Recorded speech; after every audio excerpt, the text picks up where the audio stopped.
You. Recording is on. Let Maria finish signing up and then we'll start. Yeah. Thank you. All right, like to call this meeting to order. Welcome everyone for our regular business meeting for today, March 24, 2025. For the record, all members of council are present either physically or on Zoom. And all members of staff who would need to be here are also present physically or on Zoom. And Ms. Zabel has requested an excused absence this evening, and that was granted. So next item on the agenda is the agenda approval. Council, we've been asked to approve the removal of the YVCOG presentation in the interest of time. I don't know if you had a chance to go through their slide presentation, but it was going to be a fairly long presentation. We've got a pretty long agenda this evening. And so they've been willing to reschedule that for the April 7 meeting. Is there any objection to having that removed? No objection. Okay. I'm glad because I don't think they're here. So, all right. Is there any other item that needs to be either added or that council would like to see removed from the agenda for tonight? Hearing none. What is council's desire on the agenda? Move to approve. All right. We got a motion by Councilor Vasquez, second by Councilor Hancock to approve the agenda. Is there debate on this item? All right. And this is not in the order how you are sitting. This is just in the order on the list of my paper. Councilor Ripley, how do you vote? Yes. Councilor Frausto? Yes. Councilor Vasquez? Yes. Councilor Hart? Yes. Deputy Mayor? Yes. And I also vote yes. So the agenda is approved without the YVCOG presentation. Hello. Counselor Hancock is not on that list. Councilor Hancock is not on the list. Oh my goodness. Councilor Hancock, how do you vote? Yes. Okay. I apologize. I didn't even notice. I just go down. I thought it seemed a little short, but. All right. Next item on the agenda is invocation. Do we have somebody here this evening for an invocation? We do. Excellent. I would ask that you please rise for the invocation. Gentlemen, remove your caps. And then I ask that you remain standing for the Pledge of Allegiance. Please join me in prayer. Our Father in heaven, you are the God of love and of wisdom and of mercy. Fill our hearts tonight with these same virtues as we seek to make wise decisions for our community. Help us to listen carefully, speak considerately, and decide fairly to achieve your will for our community. We know you love all of your children. You sent your only Son to redeem all of us that we might live with you eternally. Guide our actions tonight and always that we may reflect this love toward all others. We thank you for the blessings you give in this time and in this place. We all love Sunnyside. It is our home and where we raise our children and enjoy our grandchildren. Help us to make it better and help us to be better. We ask this in the name of your Son, our Savior, Jesus Christ. Amen. Amen. I pledge allegiance to the flag Of the United States of America and to the republic for which it stands, one nation under God, indivisible, with liberty and justice for all. Thank you. You may be seated. All right. And Cuss, if you'd be kind enough to take the paper off the podium and bring that here for the public comment. I'm giving you a lot to do all of a sudden, sir, because I'm going to turn to you next for the next item on the agenda, which is a staff recognition. We are needing to recognize Mr. Alejandro Chavez, and I'm going to turn it over to you, Cuss, to explain why and to present his recognition. Thank you. Mayor, Council, good evening. This is probably about the best part of these jobs is recognizing employees when they do stuff like Alejandro. I'd like to have him come up front, and Daniel, his supervisor.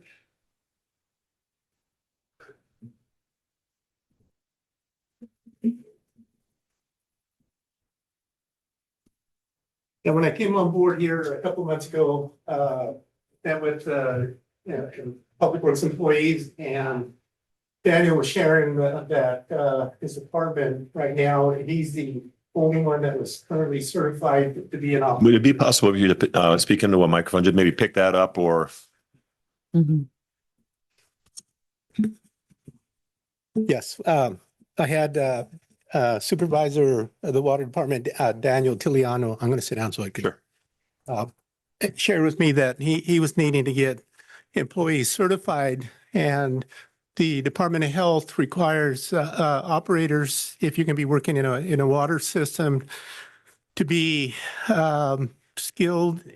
The certificate is skilled in the distribution system components, equipment installation, operation and maintenance, disinfection monitoring, evaluation of equipment, adjusting, laboratory analysis, security, safety, administrative procedures, and public interactions. So when an employee is certified, you end up with an employee that is skilled and responsible for the operations of this department. So when I met with the staff, I did say to them, I understand, I think that there's 4 of them there, and they're all looking to take their tests. And I said, if you can pass this test, lunch is on me. 3 days later, I have Mr. Alejandro come to visit me, and he was looking for his lunch. But it was a great feeling to see a young man that has taken the initiative to study, take the test, and pass the test. So tonight you have Alejandro, who's been with the department for 2 years, going on 2 years. 1 year. So that's a great achievement, because these certifications, you just can't just get up and take it. You have to have at least 1 year in a department working in a water system to take this test. Then the next one is the Water Distribution Manager 2. So you have to have at least 2.5 years of service in there. And then the 3 that Daniel has, you have to have at least 5 years of working in the system, or 2 years of education. So they're not, it's 100 questions. They're not easy questions, because I took these tests, and so I'm really proud that Alejandro has taken the initiative and he has successfully passed this test. So please join me in congratulating him.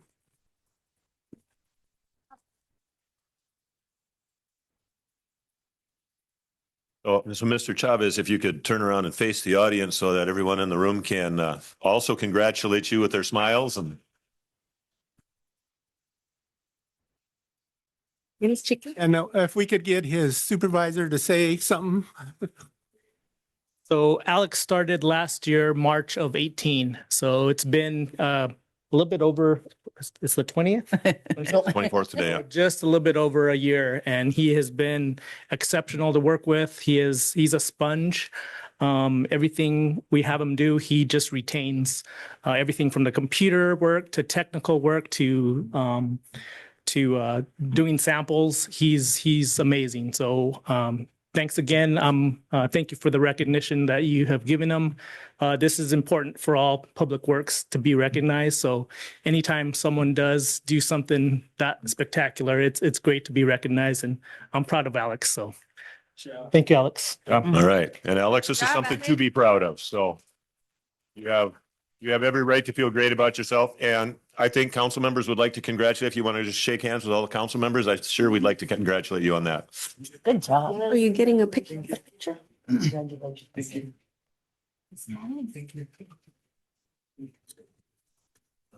Our goal is to bring more of employees like this to you at future meetings. Thank you. Anybody want to be in the picture? Sure. No? Yeah. Let's see, where would you like me to be? On the woman picture. You know, you're always looking at that. Back row. Oh, don't run this way here. You can put some people in front if you want. Or Just, a little that way. So you get you. There you go. Cheese.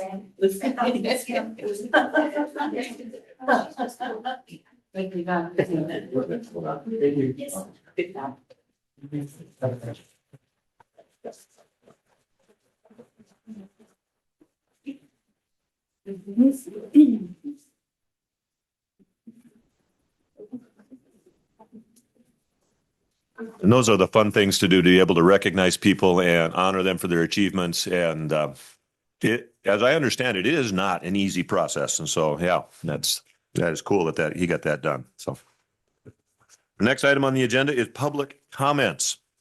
And citizens are advised that they must limit their remarks to council to 3 minutes. Council may refer items to staff to review and or research for presentation at a later meeting. And I have 4 names on my list today. The first name on the list is Commissioner LaDon Lindy. Welcome, Commissioner. Thank you, Mr. Mayor and members of the City Council. LaDon Lindy from Maple Grove Road in Sunnyside and Yakima County Commissioner. I wanted to speak to you a little bit tonight. Some excerpts from a message given by Mr. Alex Berenson, who was a New York Times investigative reporter for many years. And this is a speech that he gave entitled Marijuana, Mental Illness, and Violence. And he tells this story. 70 miles northwest of New York City is a hospital that looks like a prison.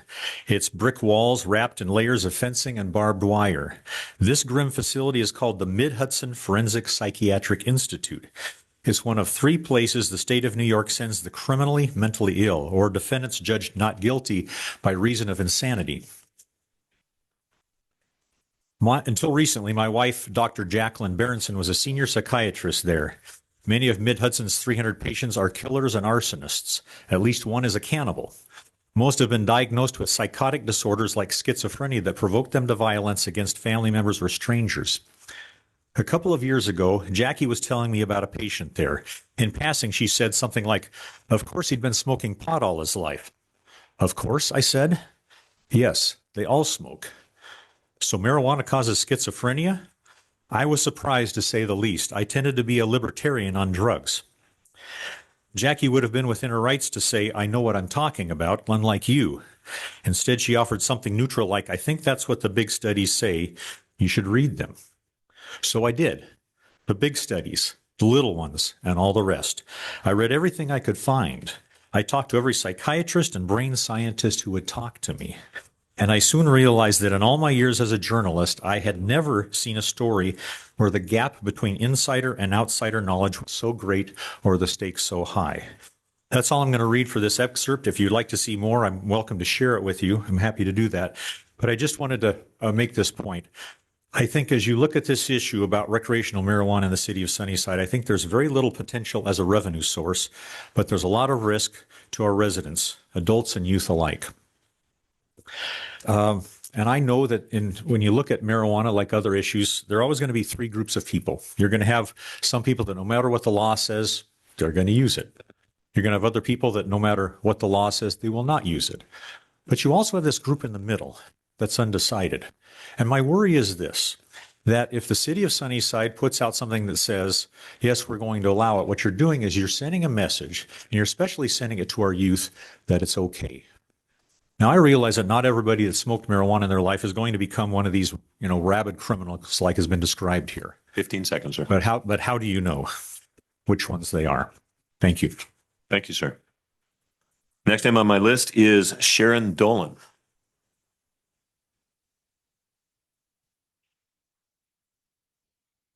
Hello, everyone. I'm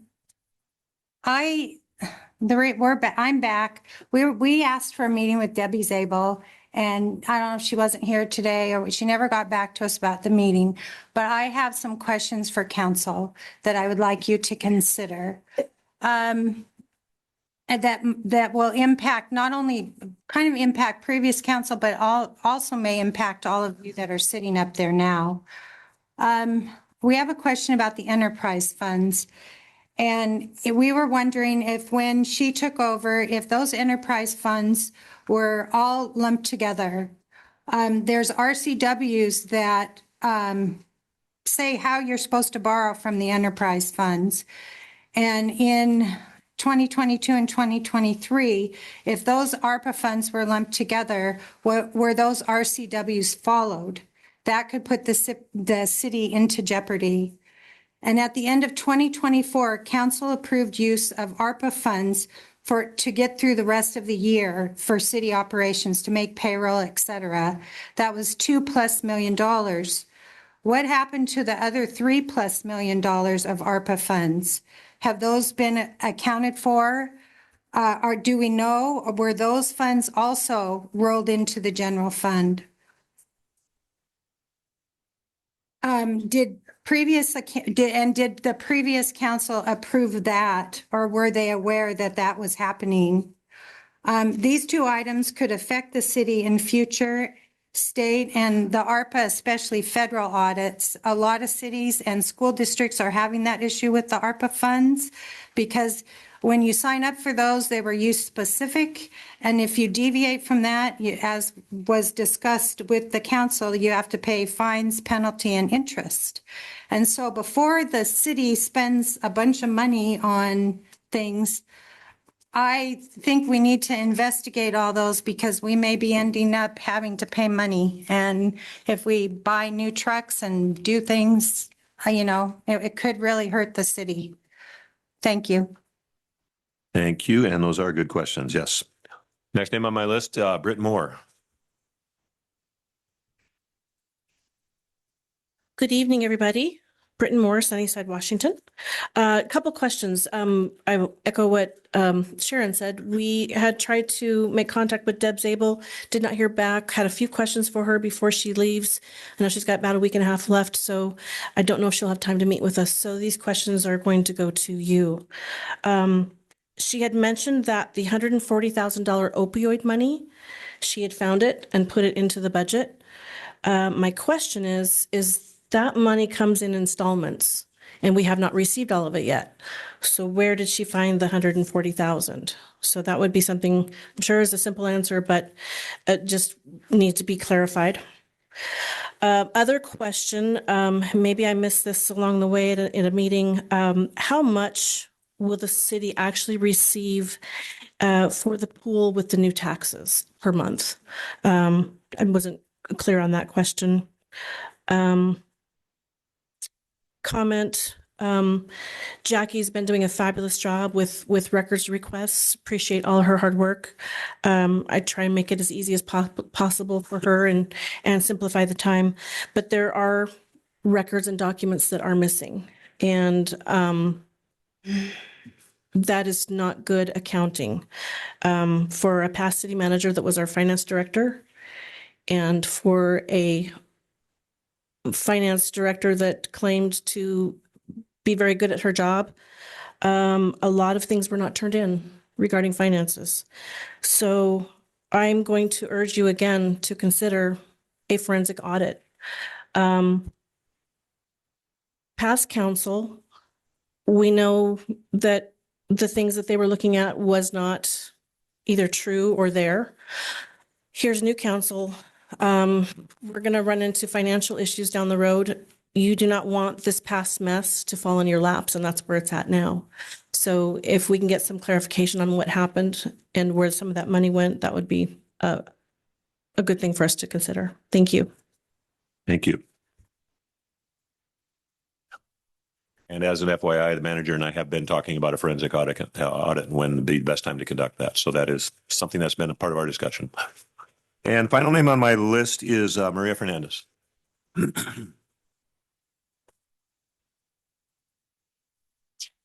Hello, Maria Fernandez with EYA, located here in Sunnyside.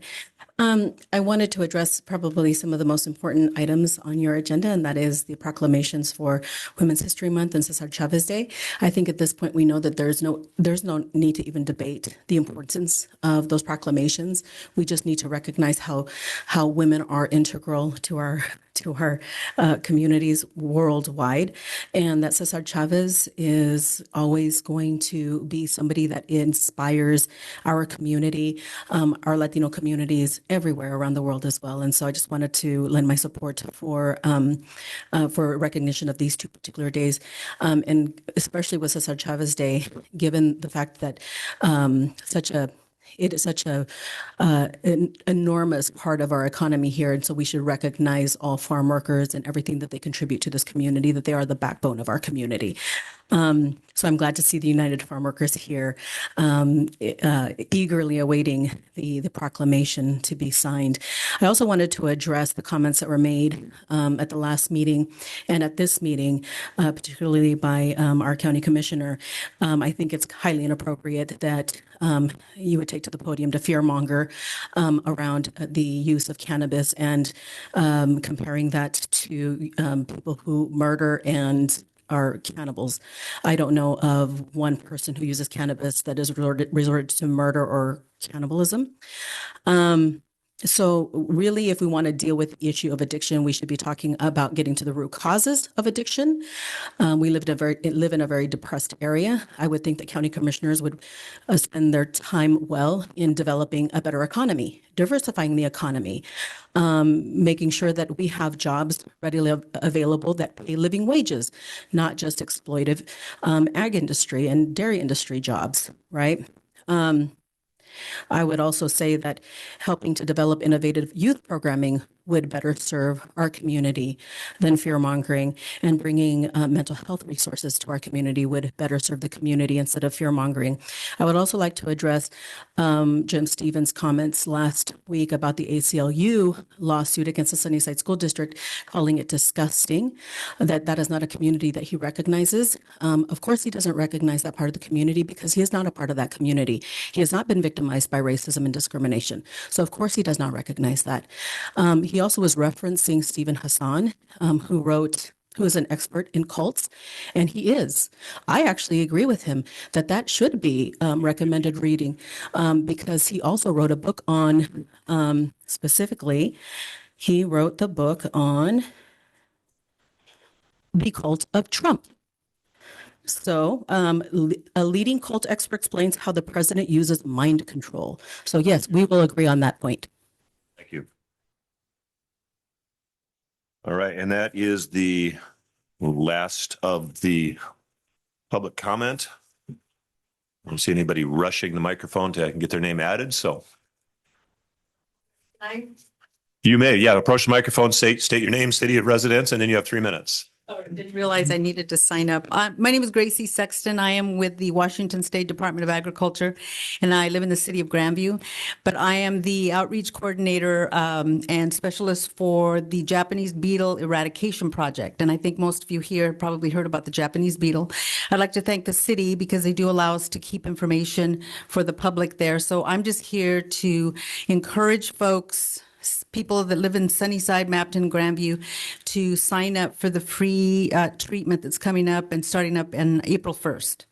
And if you'd like, I could certainly come back and give a more thorough presentation on the data, the numbers, how it's going to affect our agricultural community if we don't get rid of it and eradicate it 100%. Right. So that's me. Thank you. Thank you. I'd like to ask her a question. Gracie, I saw it. Hi. I would love to see your presentation. I think but that's up to all council, but I would love to see it because I think that's important. The knowledge is important. If I saw the information at City Hall. Yes. And I was going to sign up for it. I got a kitty cat. So do you call people before? I mean, Yeah. if I say, yes, I want it sprayed. Yes. So you'll fill it out. You'll put your address in. You'll sign in and say, yes, I have consent to the free treatments. And then the contractor for the state, which is True Green, at this point will contact you 2 days in advance to let you know that they're coming. You do not have to be there. We recommend that you keep pets inside for at least half an hour until it dries. Don't mow your lawn until the following day. But other than that, it's safe for flying friendlies like butterflies and bees. The only thing that they do is they're trying to get rid of the larva that is in your grass right now. And it's kind of popping up and it's going to start eating the roots from your grass and destroying your lawns and so forth. Then the flying season starts in July, and that's when it starts eating and skeletonizing over 300 types of agricultural plants. All right. Thank you. Thank you. So thank you. And I encourage you to connect with the manager here and get on the agenda for an upcoming meeting. That would be very helpful. All right.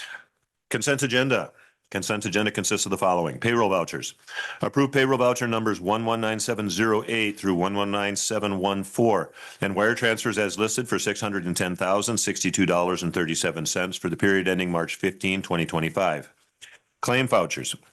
Approve claim voucher numbers 111396 through 111493 and wire transfers as listed for $770,679.12 for the period ending on March 20, 2025. Council, is there any item from the consent agenda that you would like to pull for discussion? Ms. Ripley. Let's see, 2838, 2841. And 2823 would be part of it. All right. Anyone else? Dramatic music in the background. Yes. All right, Ms. Ripley, you have the floor. Okay, 2823, it's for 2 police vehicles. Now, were those on the who do I talk to since Debbie isn't here? Chief is on, so. Oh, Chief is on, okay. Were those the 2 that were wrecked? Did the insurance pay for those? Or?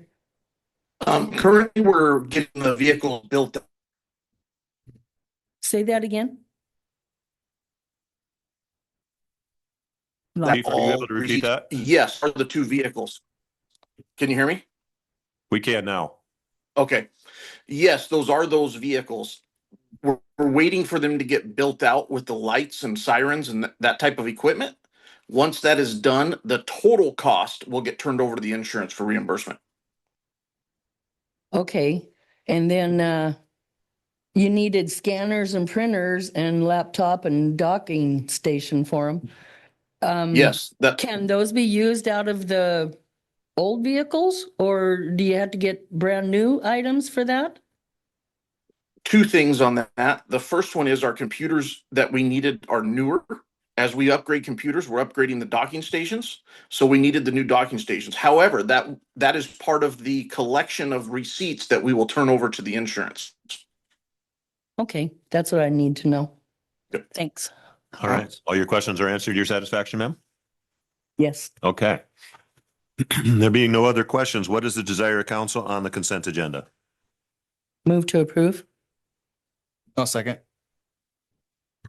All right, we got a motion by Councillor Ripley, second by the Deputy Mayor to approve the consent agenda as presented. Is there debate on this item? Hearing none. We'll go down the list again. Councillor Hancock. Yes. Councillor Ripley. Yes. Councillor Proustow. Yes. Councillor Vasquez. Yes. Councillor Hart. Here. I can now. You can hear me? Yes. Yes. Deputy Mayor. Yes. I too vote yes. Motion passes. Active agenda. Item A. Pinnacle Correctional Services Commissary Contract. Approve a resolution authorizing the city manager to enter into an agreement with Pinnacle Correctional Services LLC for commissary inmate fulfillment and inmate accounting software. Mr. City Manager. Thank you, Mayor. So this is a contract with Pinnacle Correctional Services to start handling our commissary.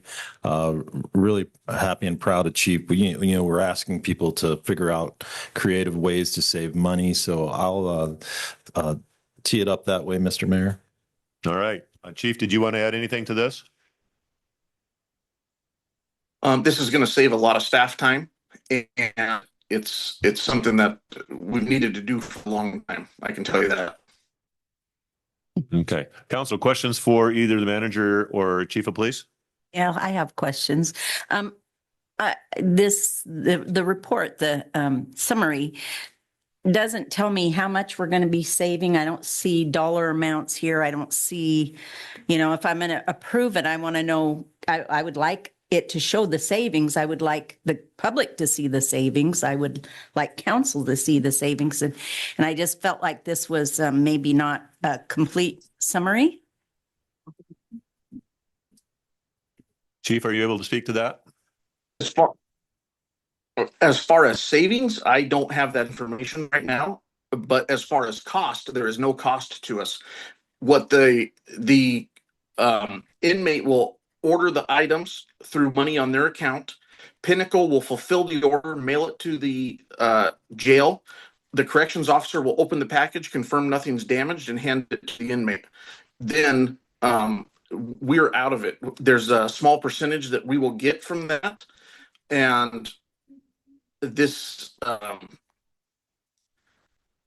let's see. I don't have that right in front of me. I'm trying to look at the contract here for it's a 20% commission on the total sales goes to the police department. Right now, we're buying the items. We're having to have a correction officer open virtually a store and sell the items. What we have in stock on hand currently, Pinnacle. Lost him. I'm guessing Yeah. Chief's commitment or connection isn't the strongest. And just to add some context to that, so right now, I mean, essentially, we're running a commissary store, and Councilwoman, you may know this from your history here, but so we have one correction officer that's assigned to that all the time. So it's like running a little bodega.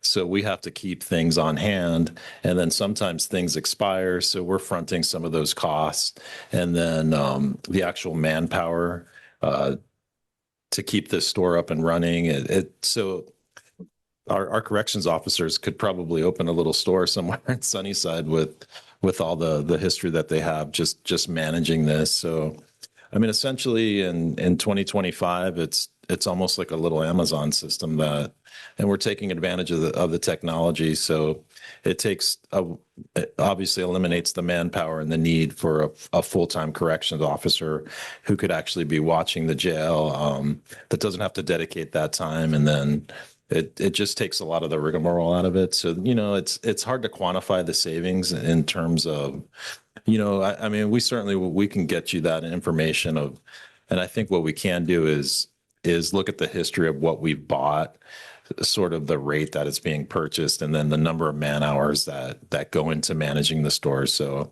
by April 7th, we'll get you kind of a clearer picture of what that looks like financially. But on the surface anyway, I mean, it certainly will save a lot of money. It's just a matter of, quantifying that. And these are items that the inmates can buy that are like maybe personal hygiene or something like that. I mean, right, hygiene and some treats is my understanding too. So, but they'll all be vetted by our corrections officers. So it's not like, you get an Amazon package at home and, hey, here you go, Bill, and he just opens it. So our corrections officers will definitely vet what is in there.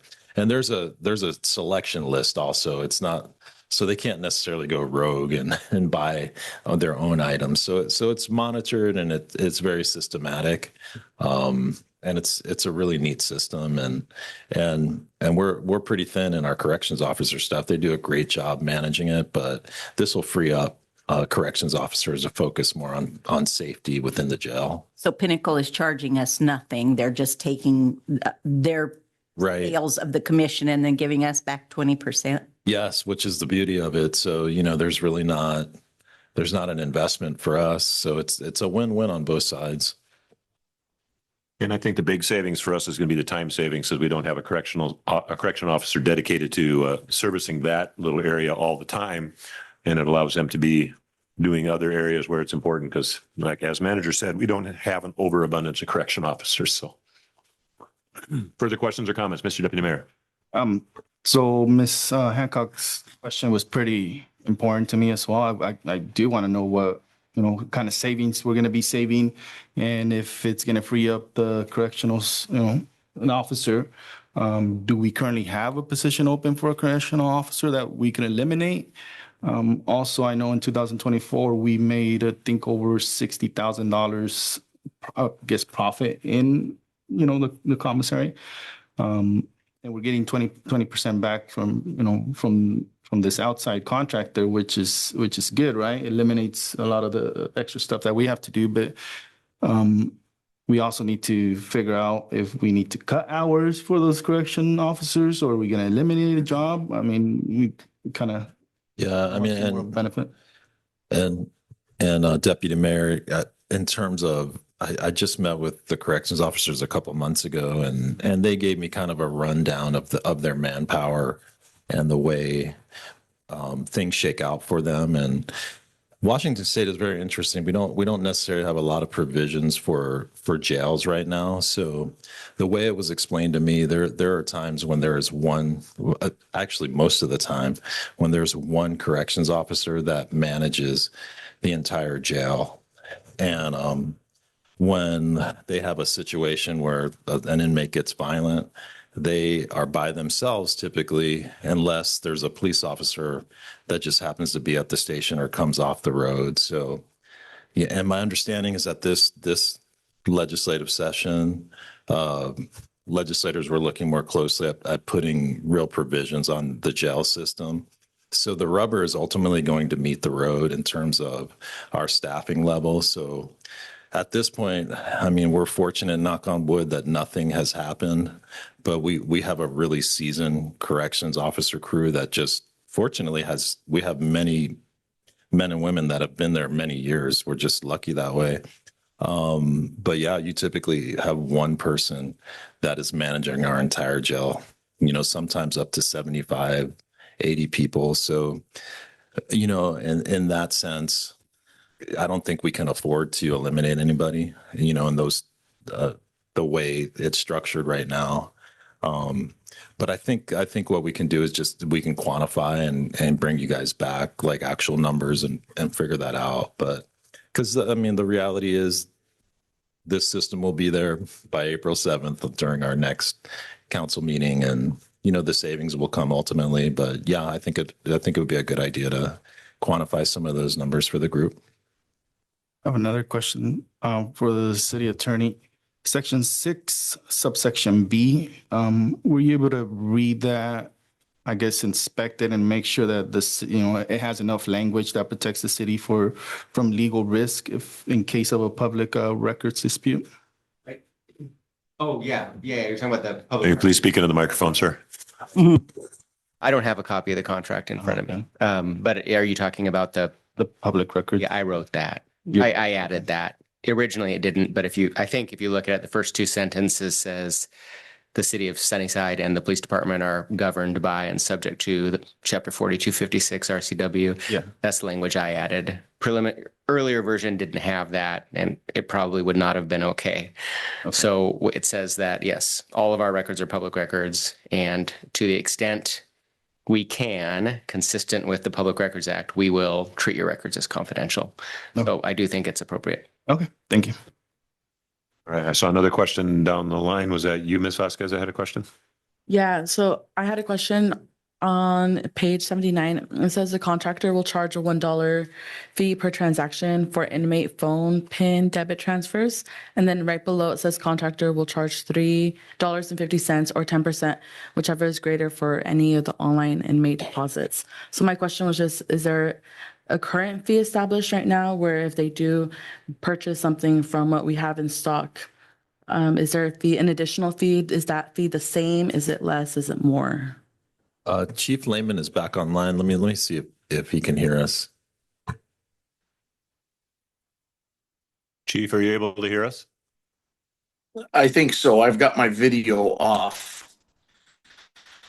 Okay, were you able to hear Councilor I'm Vasquez's not- question? I was, and to be honest with you, I can't answer that question. I was not here when we wrote the current contract with the person that accepts our money for inmate deposits right now. I don't know what that contract is. I can look into that and get the answer. Okay, I just want to make sure it's fair or either the same and not anything that's below. And Counselor, it is pretty typical to have charges because having worked in Franklin County, they have iPads. I mean, believe it or not, in our jail, our inmates have iPads. So there are things like surcharges for connection fees. And if you have the ability to send text messages, which are pretty high priced for the most part, but typically it's family members that are paying for those text messages. So that's pretty well established, believe it or not. Okay. Yeah. That was it for me. Okay, thank you. Further questions from council? All right, hearing none. What is the desire of council on this item? Move to approve. Okay, who was that? I'm sorry. Me. That was Vicky. Okay. No, I thought you were calling me. I know. All right, we have a motion. Is there a second? I'll second. All right, so we've got a motion from Councilor Ripley, second from Councilor Vasquez to approve a resolution authorizing the city manager to enter into an agreement with Pinnacle Correctional Services LLC for commissary, inmate fulfillment, and inmate accounting software. Is there debate on this item? I really would like to see the numbers before I approve anything. It's my thought. Okay, I have a question. go ahead, Deputy Mayor. Can I wait a couple weeks? I think so. I mean, I don't think we're in a rush to change things. I mean, obviously it would help our corrections officers just with volume of work in that particular arena. But at our next meeting, I think we've got plenty of time to gather that information by April 7th. So we could have a full report to you, the council, by then. And then April 7th is a regular meeting, so we can make a decision there. Is it? April 7th is not. It's a study session. Oh, forgive me. I wanted it to be a regular session. Forgive me. So, but it's a good time we'll have the information for you and then we can flesh it out there. And then if there's further questions, so I mean, I think that's a good idea. So do I take my move to approve back? How do we do this? There's a motion on the table. We have a motion on the table, so you would have to agree to rescind your, to retake your motion, and then Ms. Vasquez would have to agree to take her second back, I guess, and Just vote. or we can vote and say Yeah, let's vote. no, and then bring it up later. We could, let's vote. Let's vote. Prefer to vote? All right. Is further debate on this item from council? All right. Councilor Hancock, No. Councilor Ripley, No. Councilor Frausto, No. Councilor Vasquez, No, so we could get more information. Councilor Hart, Yes. Deputy Mayor, No. and I too vote no until we get more information. So motion does not pass. All right, we'll look forward to more information. We'll be able to bring this item back to council later on and feel like we're more informed at No. that time. I would say I do appreciate looking for the cost savings and that they're there. And I appreciate that that Chief Lehman did that and he's going forward with it. I just, as counselor, I just feel I need more information before I approve a contract. Understood, and we are completely within our grounds to do that. So item B, Women's History Month proclamation. Approve a resolution proclaiming March as Women's History Month. Council, as per council wishes, all proclamations must be approved by council prior to being read into the record. And March has been declared Women's History Month by the president. And we had Councilor Frausto, who was kind enough to write up a proclamation celebrating the accomplishment of the women in our community and wanting to have that read into the record. Council, is there any questions or comments on a proclamation pertaining to Women's History Month? Hearing none, what is the desire of council on this item? Move to approve. I'll second it. Is that Ms. Ripley? All right, we got a motion by Councilor Hancock, second by Councilor Ripley to approve a resolution proclaiming March as Women's History Month. Is there debate on this item? I have a comment. You have a comment. Can I read it into the mic, into the record?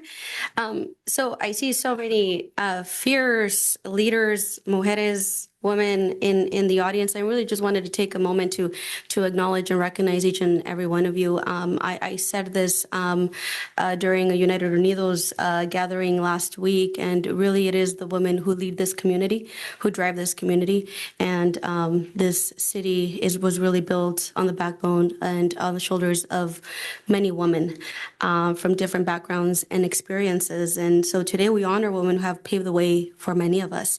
To the fearless women who have challenged the constraints of this patriarchal society, who have dared to dream of a better and more just world, and who continue to cultivate a more equitable community for generations to come. Today, we recognize you. And I'm just going to say it in Spanish because I recognize that there's a lot of mujeres in here with us today, where language access is definitely a barrier, especially since we don't have our translation services active right now. Mil gracias a todas las mujeres poderosas, que la lucha siga y que todas las barreras en el camino se caigan y que nunca jamás se vuelvan a reconstruir. Muchas gracias por sus esfuerzos, sus logros, y gracias por trabajar con nosotros en la lucha en nuestra comunidad. Y esta proclamación es reconociendo el mes de la mujer. Esa es la primera proclamación que está en la mesa. Muchas gracias. All right, thank you. Other comments? All right, I too would like to make a comment because this proclamation recognizes women-led organizations, which is fitting and correct. But there are a lot of women I know in my life, and I suppose in everybody's life, who prefer not to be in the limelight, who prefer not to be publicly recognized, to be in front of crowds and that sort of stuff. And they deserve to be recognized as well. And I think about in my own life, the women who have so shaped and influenced my life and made me a better person. And starting with my own mother, with my wife, with my 4 daughters, with friends and colleagues over the years who have impacted my life, people I've worked with, community members I've got to know, and in many cases, fellow council members. And these women deserve to be recognized and celebrated. So it's not just, even though in this proclamation it talks about women-led organizations, it's not just women who lead organizations, but it's the women who influence and drive us from sometimes from the shadows. And they deserve recognition and respect as well. And so I want to include them in that also, and just share my gratitude for their influence and share how I have personally been blessed by these folks in my life as well. So thank you to all of you for your contribution. All right, that being said, go down the list. Councillor Hancock. Yes. Councillor Ripley. Yes. Councillor Frausto. Yes. Councillor Vasquez. Yes. Councillor Hart. Yes. Deputy Mayor. Yes. I too vote yes. Motion passes. Give me a second here and I will read it into the record. And I'm not going to read it in Spanish because it's presented to me in English and it is a whole lot of work to try to translate it on the fly. So, y no lo voy a leer en español porque está presentado en inglés y es muy difícil traducir tan rápido si no está escrito. Entonces, que me perdone. All right. Whereas Women's History Month celebrates the vital role of women in American history and acknowledges the contribution of women leaders, healers, mentors. And whereas Sunnyside is enriched by numerous women-led organizations dedicated to social justice, education, and community empowerment. And whereas these organizations exemplify the spirit of community service, leadership, and commitment to progress, embodying the principles of community building, equality, and social justice. And whereas recognizing the contribution of these women-led organizations enhances the cultural fabric and economic vitality of our community. And whereas it is appropriate and fitting to acknowledge and celebrate the leadership and efforts of these organizations as part of Women's History Month. Now, therefore, I, Dean Broersma, Mayor of the City of Sunnyside, Washington, by virtue of the authority vested in me by the laws of the state of Washington, and on behalf of the City Council, do hereby proclaim March 2025 as Women's History Month in the City of Sunnyside. In testimony whereof, I have hereunto set my hand and caused the seal of the City of Sunnyside to be affixed. Done at the City of Sunnyside this 24th day of March in the year 2025. A second to sign. I don't use an auto pen, and sometimes I wish I could.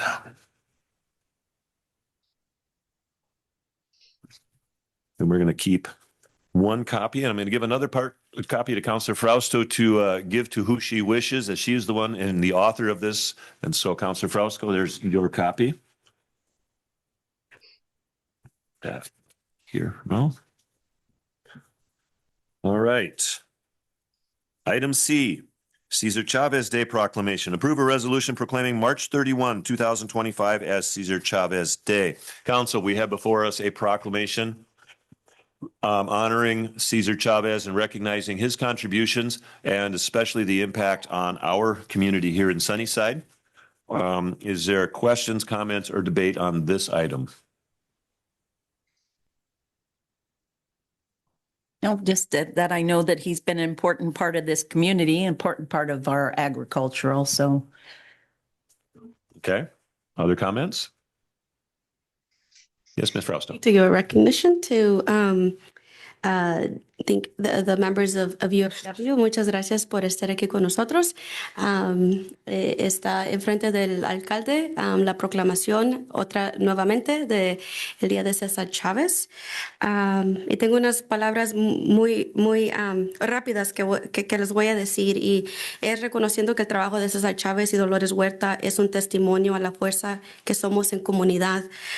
Con mucho respeto y admiración al trabajo agrícola y a los campesinos que cultivan las tierras, hoy volvemos a reconocer el día de César Chávez. Gracias por sus esfuerzos, gracias por su trabajo y su lucha. Juntos estaremos luchando hasta que un día el dicho se vuelva sí se pudo. Muchas gracias por estar aquí con nosotros. Okay. Further comments? Sí se puede. Further comments on this item? I'll say. Ms. Vasquez. Sí, también quería decir muchas gracias por todo su esfuerzo, trabajo. Es algo muy importante en nuestra comunidad. Así que sigue adelante y la verdad que todo es posible. Donde hay lucha y donde hay sueños y todos lo pueden alcanzar, cada uno de ustedes. Muchas gracias por estar aquí hoy día. All right. And both of these counselors were thanking everyone for being here and just kind of explaining a little bit of what the proclamation says for those who don't speak English well enough to capture the entire idea. And yes, we did at one time have interpretive services, but it wasn't being used. And so we don't have somebody here all the time. And so apologies for that. All right. What is the desire of council on this item? Move to approve. Second. And who was our second? I'm sorry. Ms. Hancock. Councilor Hosk. All right. We've got a motion by the deputy mayor, second by Councilor Hancock to approve the resolution to, sorry, I lost my place. A lot of pages on my copy. Approve a resolution proclaiming March 31, 2025 as Cesar Chavez Day. Further debate on this item? Hearing none. Councilor Hancock. Yes. Councilor Ripley. Yes. Councilor Frausto. Yes. Councilor Vasquez. Yes. Councilor Hart. Councilor Hart. You mute it there. Oops, sorry. But yes. give me a Okay, thumbs thank you. up. Deputy How's that? Mayor. Yes. And I too vote yes. Motion passes. All right. I will now read this into the record as well. And I'm sorry, again, it is written in English. I cannot translate fast enough to read it in Spanish, so I'm not going to. Disculpe que no lo voy a traducir al español porque es algo que tengo que hacer rápido y cuesta un poquito. Sobre todo cuando estoy enfrente de tanta gente. All right. Whereas Cesar Estrada Chavez, born on March 31, 1927, dedicated his life to improving the treatment, pay, and working conditions for farm workers. And whereas Cesar Chavez co-founded the National Farm Workers Association, which later became the United Farm Workers, and his leadership was pivotal in the American labor movement. And whereas Chavez's nonviolent approach, emphasizing strikes, boycotts, marches, and fasts, changed the nature of labor activism and underscored the importance of community involvement in securing rights and respect for workers. And whereas Cesar Chavez work transcended agricultural label to advocate for environmental justice, women's rights, and non-discrimination on the basis of race or nationality, making him a broader civil rights leader. And whereas the city of Sunnyside, Washington recognizes the importance of acknowledging the contributions of all individuals who have worked to promote justice and equality. And whereas the principles of respect for others, service to the community, and social justice championed by Cesar Chavez are reflective of the values we hold in Sunnyside, as migrant farm workers are the driving force of our community and the heart of our community. And whereas it is appropriate to honor the achievements and contributions of Cesar Chavez to our community and to our nation by designating March 31 as Cesar Chavez Day in the city of Sunnyside, Washington. Now, therefore, I, Dean Broersma, Mayor of the City of Sunnyside, Washington, by virtue of the authority vested in me by the laws of the state of Washington and on behalf of the Sunnyside City Council, do hereby proclaim Monday, March 31 as Cesar Chavez Day in the city of Sunnyside, and urge all citizens to celebrate this day in recognition of the legacy of Cesar Chavez, to reflect on the enduring importance of labor rights, and to continue striving for justice for all workers. In testimony whereof I have hereunto set my hand and caused the seal of the city of Sunnyside to be affixed. Done at Sunnyside on this 24th day of March in the year of our Lord, 2025.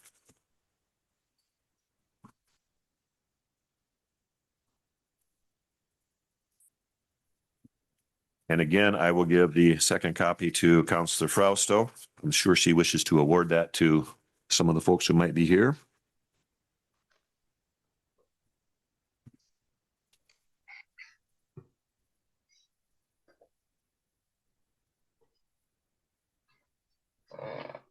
Thank you. How many copies did we have, Mayor? Did we have three? We have, I had asked Miss, we have 2 copies, but more copies can be made. okay, So I have one that the city will keep, and then there's one that, this one, and she can make another if you need. a couple UFW members had Is there another one here? 3 of them. Oh, she can have this one? Okay. Very good. That means I'm gonna have to come in and sign something again, aren't I? So can I have the other one too? This one. There's only one, sorry. Oh, there's only 2. Okay, so then I'll get some more copies from you. Thank you. Okay. Could we actually take a couple pictures? I'd love for us to capture some of the women in the audience and then maybe take another one with the UFW members. Council, is there any objection to taking a break and getting some pictures? Yeah, okay. All right, let's get some pictures. Councillor Frausto, if you want to call up whoever you wish to have up here. Yeah, all the women. I know there's a lot of you in the crowd. If you feel comfortable getting in front of the camera, please join us for this monumental picture. Las mujeres que están en la audiencia, si se sienten confortables con la primera foto, es el reconocimiento del mes de la mujer y luego vamos a seguir con la proclamación de César Chávez. So quédense para las fotos. Oh, not you, sorry. Oh. Where you want us? Come on, come on. I think come in front of the dais here and. We'll do the women's one first. Okay. Pardon me? She should, but she won't. She's one who prefers to not be in the limelight. Whoa.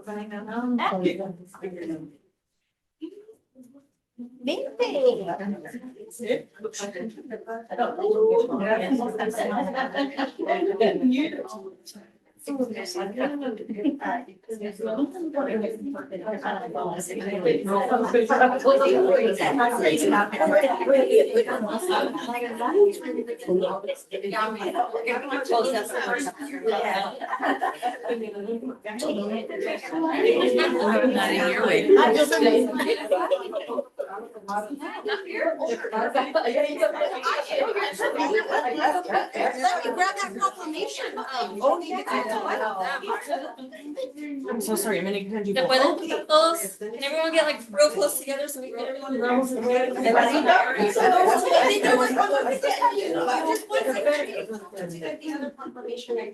There's the women's ones just. Okay. All right. Could we say 1, 2, 3 women power? That's a lot. Oh, this one's better.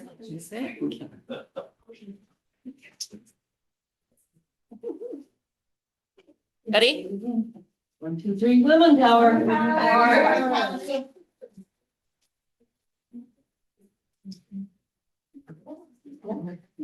Get it? Yes. Hey. And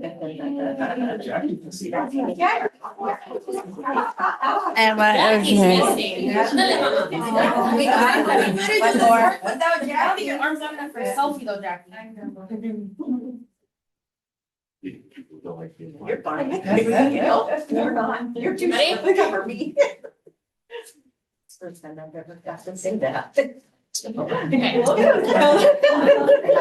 Yay, muchas gracias. Thank you. Yeah.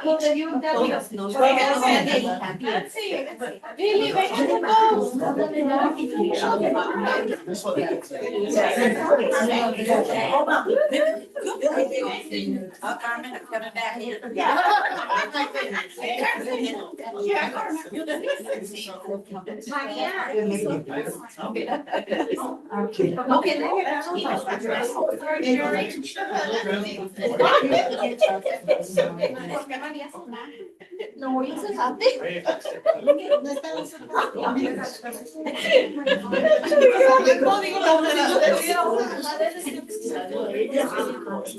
the oddball out. Oh, you're gonna be in the back? Yeah. Yeah.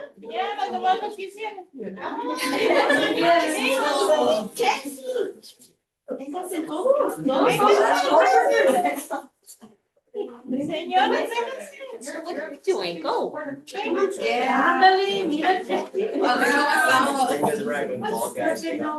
For Sunday, we had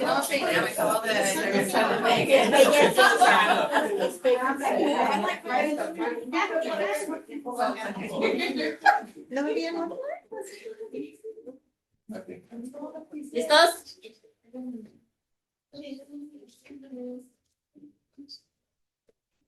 Okay. Got it. Sí se puede. Sí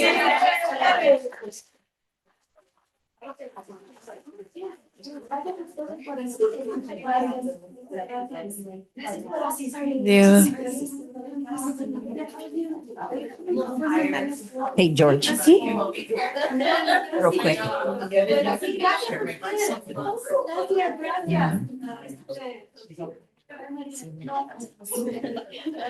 right, so going on to the sewer factor truck. Yeah, let's see where we at. We're Okay. She's doing it. Senior center. Okay. Thank you. Yeah, she's doing a lot of stuff. It is a lot. It is. I think we're at, well, yeah. And she doesn't have.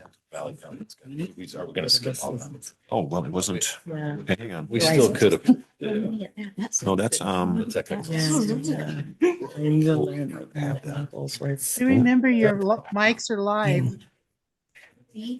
oh, D, there we are. And it's 50,000. I'm sorry, I turned 2 pages.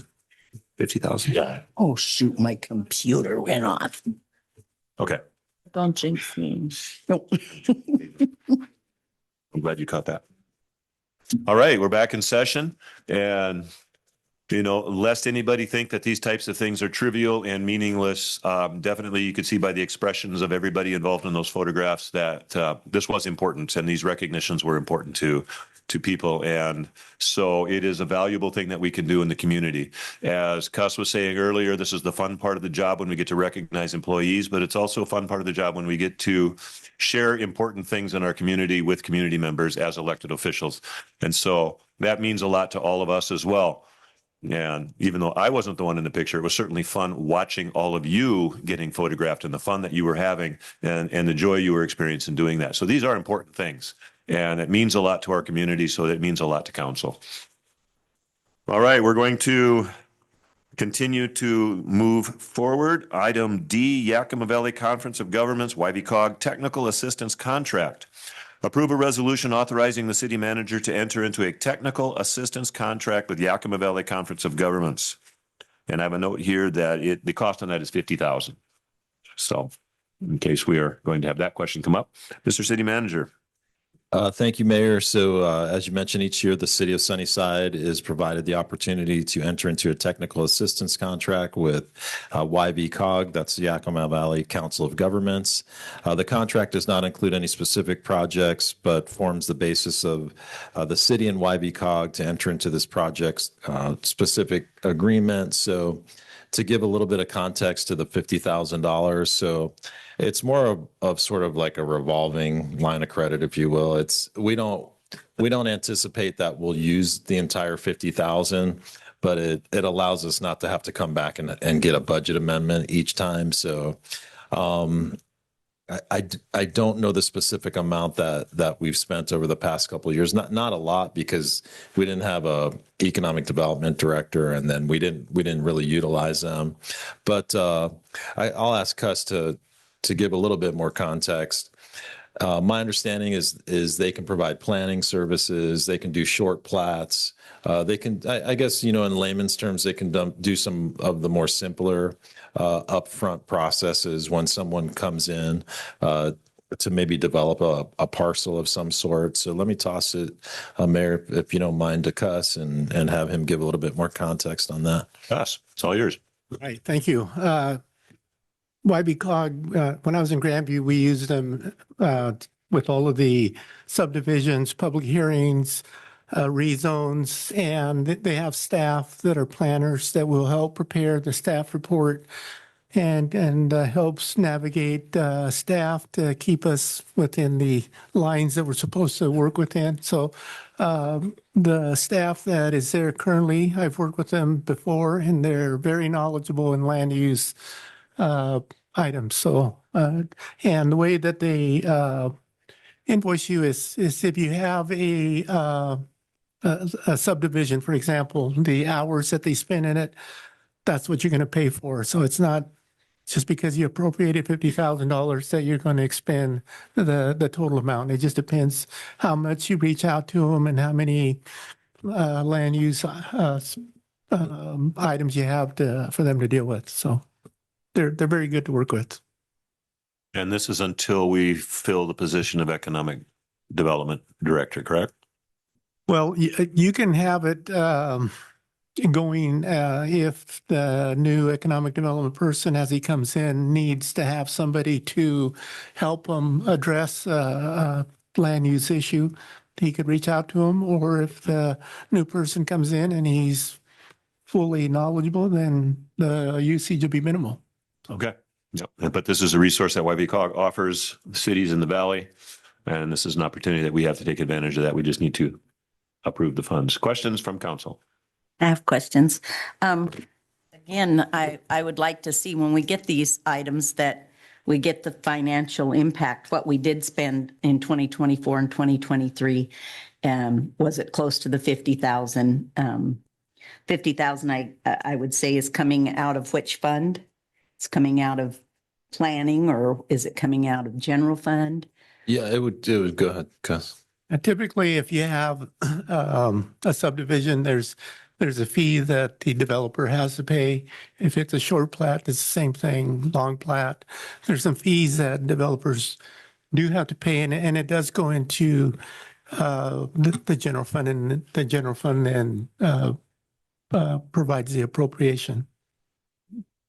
Well, and then I saw in the on the contract, and it's a minor thing, but they said at one point it says mayor or economic developer, and then it names Mike Gonzalez, which that's not going to be the case. And then under 1.2, it says assist the city organization in the review of development proposals such as rezone and variance applications, State Environmental Policy Act, SEPA reviews, planned unit development and subdivisions as requested by the mayor or organization.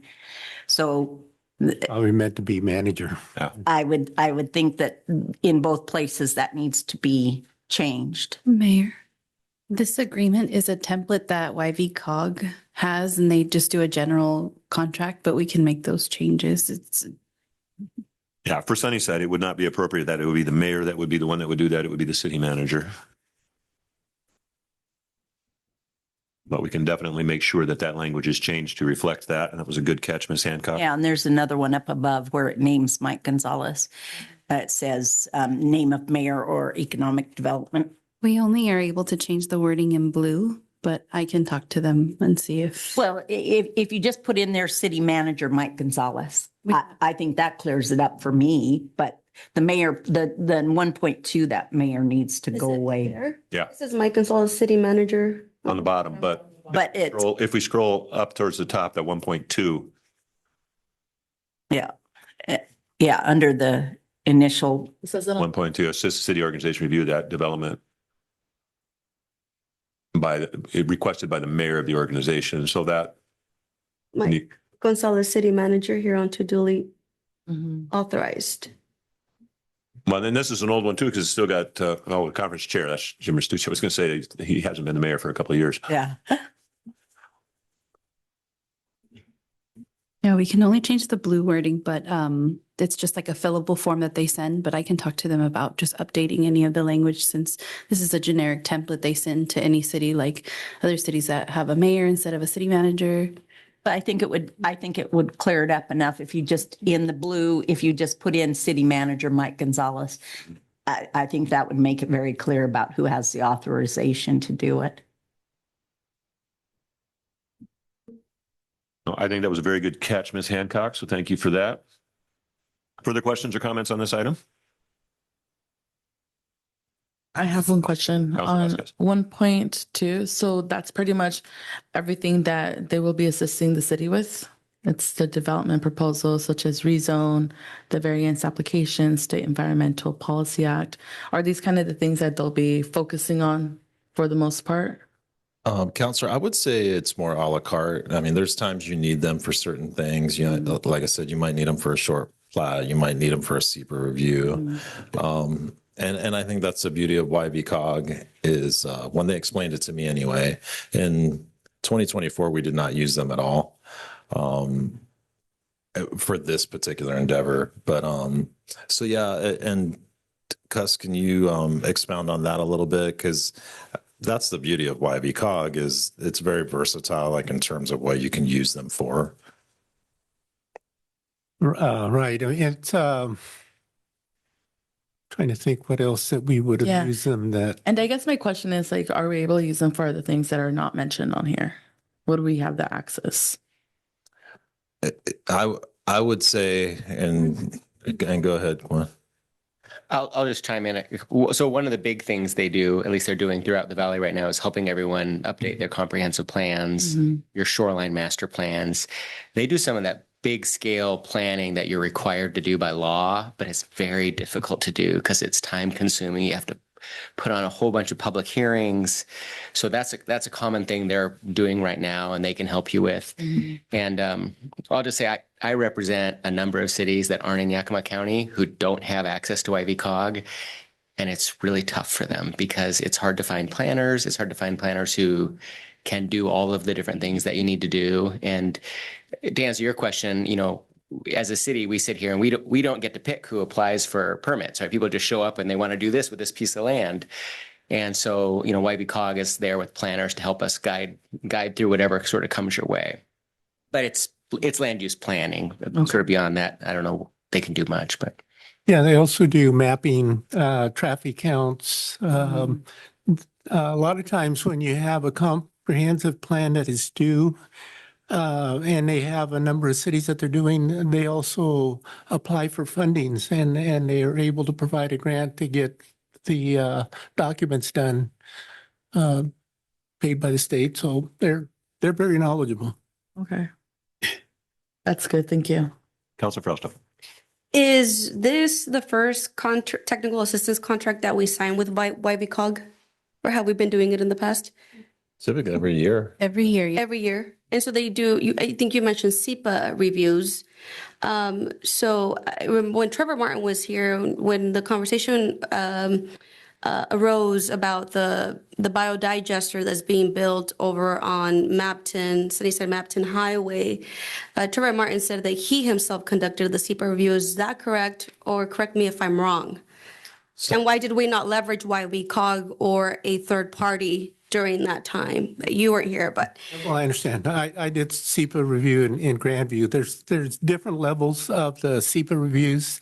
You can have a pretty straightforward document that doesn't take a lot of technical work to it, but then you have like the digester one that has more impact to the community. So there's more work that needs to go into it. So you need better talent when you're doing that SEPA review.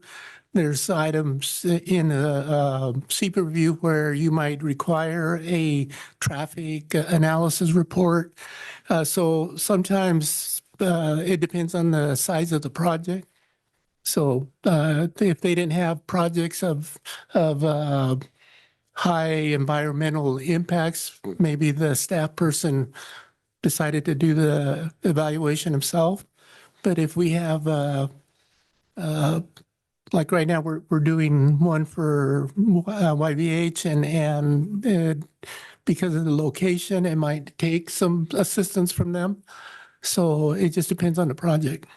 Okay. It's not a one size fits all. It just some are more technical than others. Okay. Well, something the size of a biodigester is pretty complicated. So it's just trying to make sense of all of this. Okay. Okay. Further questions? Hearing none, what is the desire of council on this item? Move to approve. Second. All right, we've got a motion by Councillor Hancock, second by the Deputy Mayor to approve a resolution authorizing the city manager to enter into a technical assistance contract with Yakima Valley Conference of Governments. Is there debate on this item? No, but I would like to see the dollar amount that we spent the last couple years with these contracts, but in the future. Well, it seems like they were underutilized, Counselor Hancock. Yeah. So I would like to see the number as well. I think that's something that staff should be able to get out to us in an email, probably not too far in the future.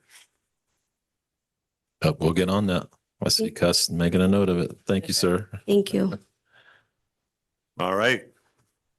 So if there's no further debate or discussion, Councillor Hancock, Yes. Councillor Ripley, Yes. Councillor Frausto, Yes. Councillor Vasquez, Yes. Councillor Hart, Yes. Deputy Mayor, Yes. and I too vote yes, motion passes.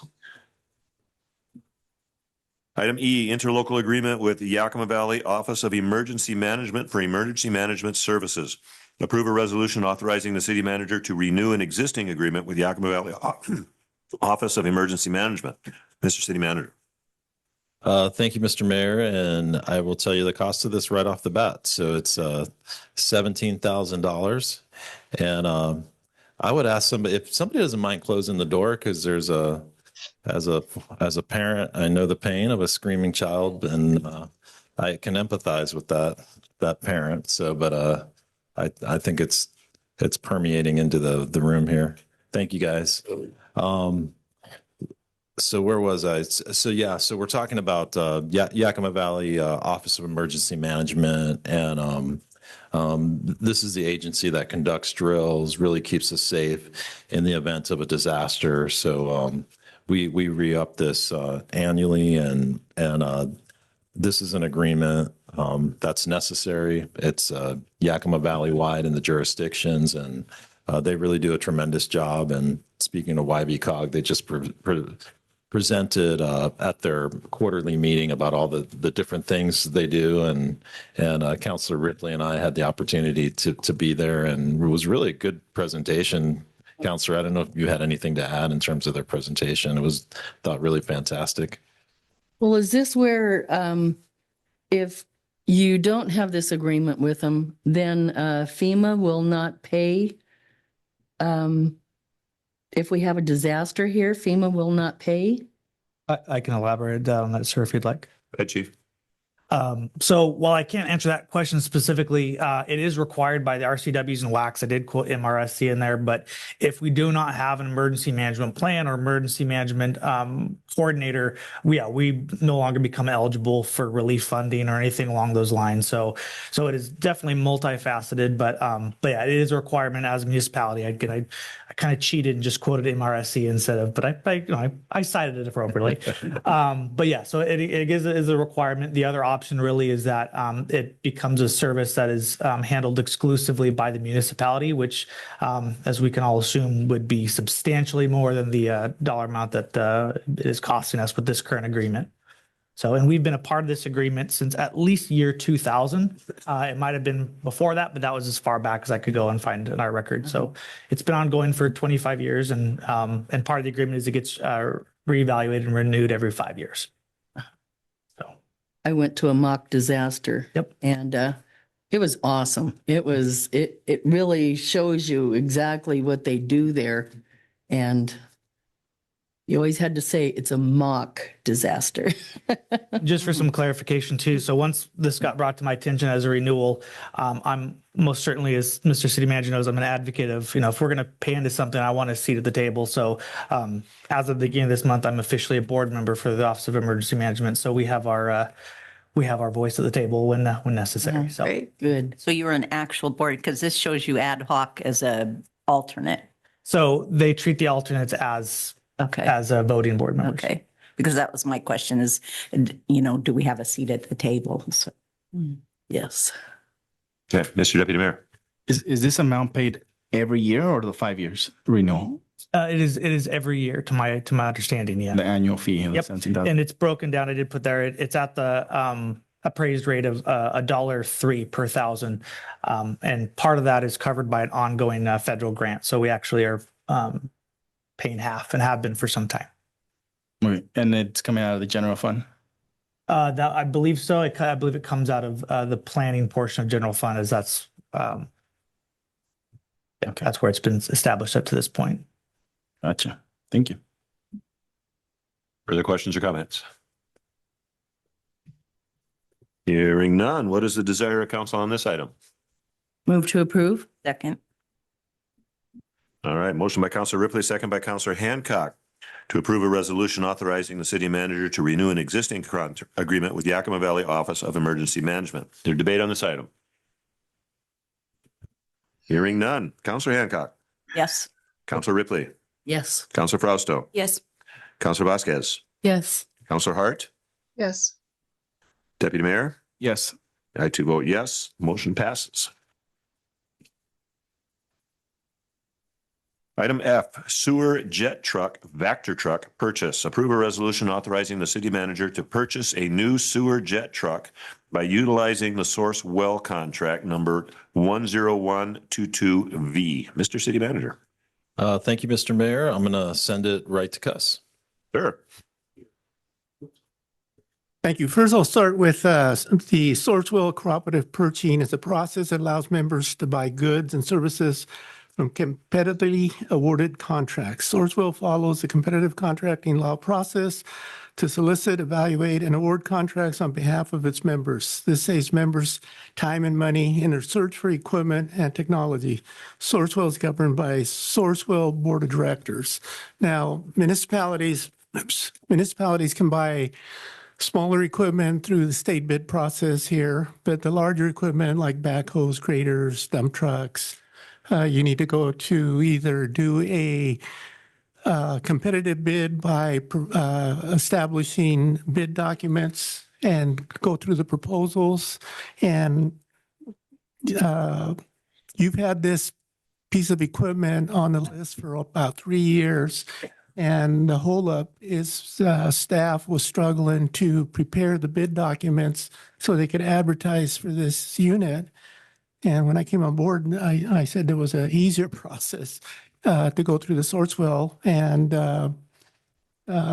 we have $700,000 has been appropriated for this piece of equipment.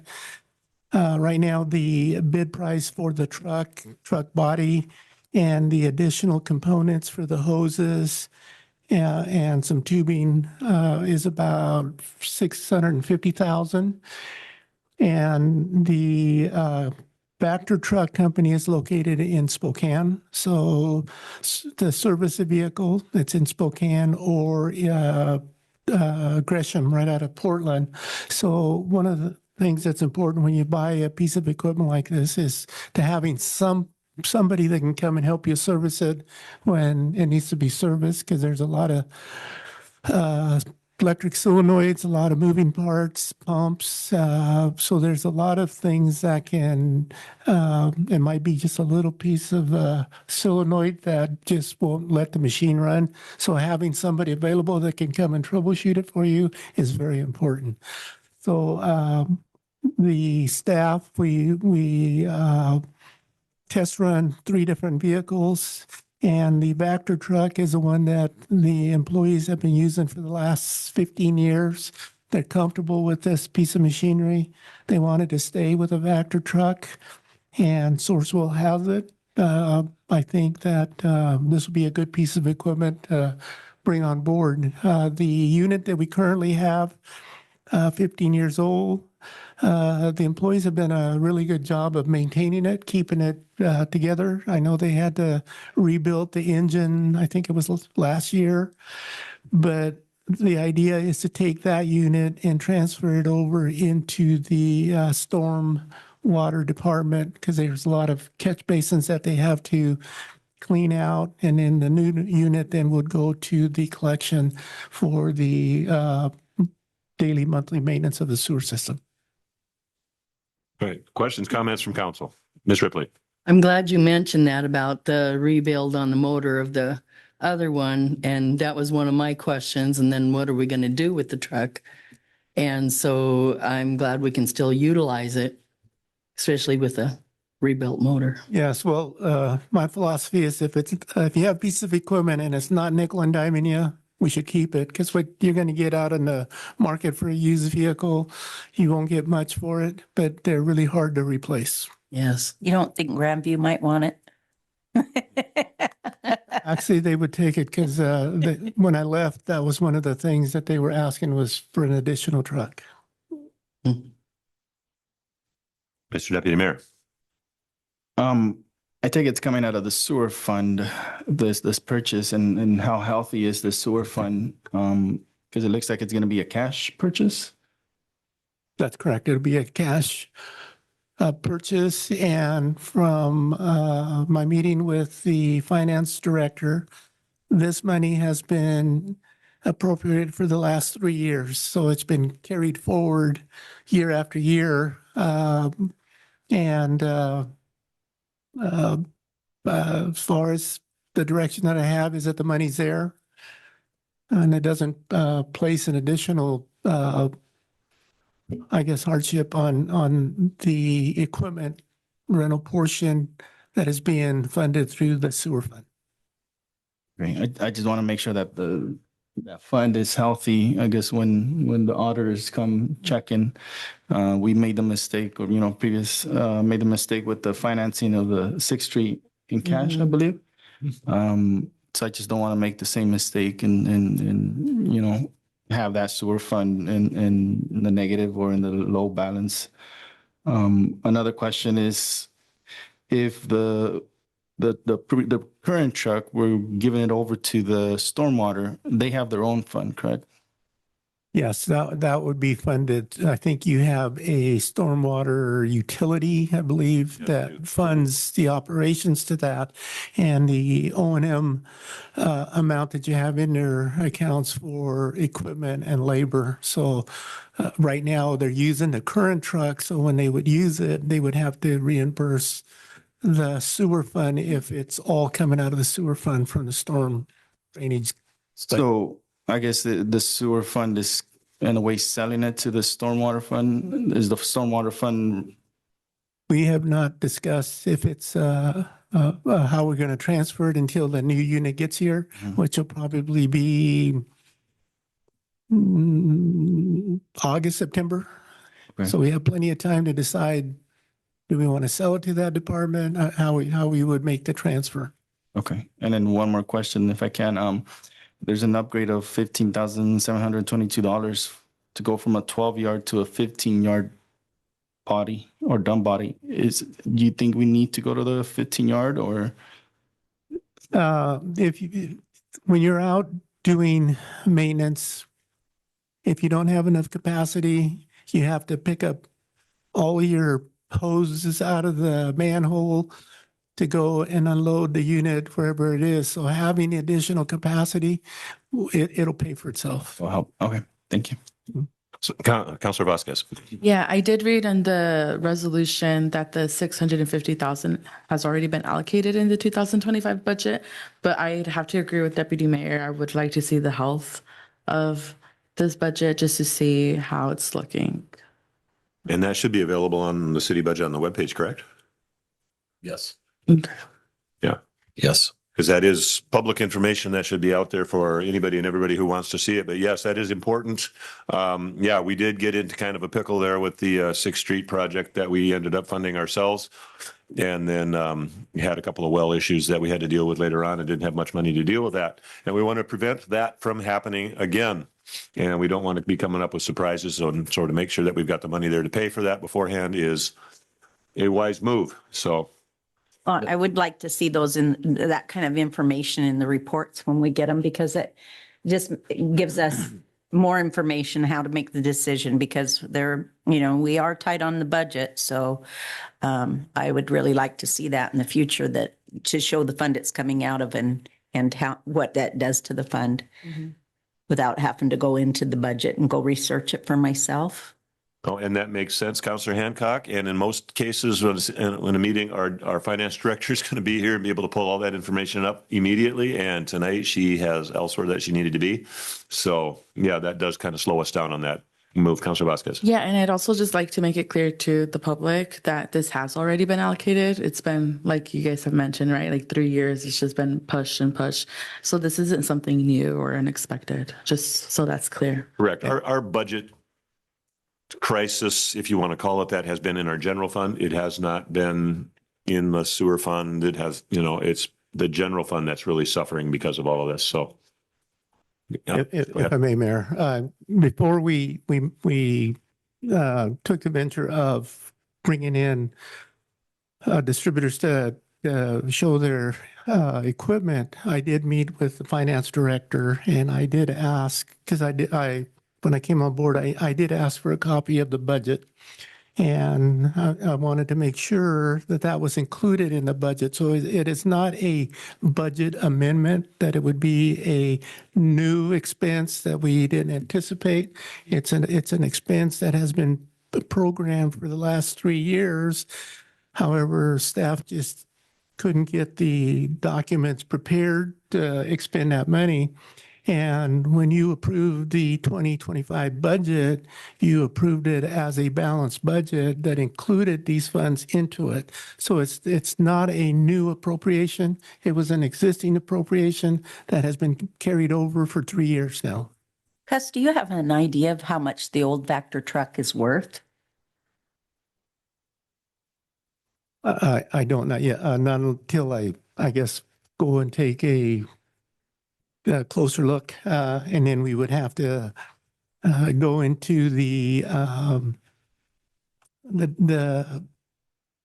distributor out of Spokane. I could provide him with information of what the unit does, what mileage, hours, and then I could probably get a ballpark estimate. Well, I'd like to see us do that for the future, because then we could decide if we do want to keep two Vector trucks, or if we do want to sell one, because it would still then be available to the stormwater people, correct? The new Vector truck?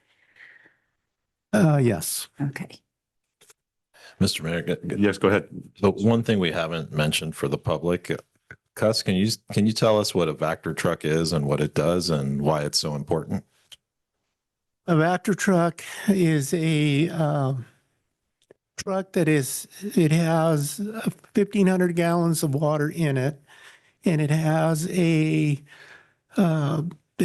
chassis, which is the cab that you sit in, engine compartment. Then it has instead of a dump truck, it's a round tank that goes in the back, and it has a vacuum hose that extends out probably, yeah, there you go, about 30 feet. And they drop that black hose right there into the manhole. And as the manhole is full of water, that vacuum then will vacuum out the water, so you can figure out what the problem is or a blockage.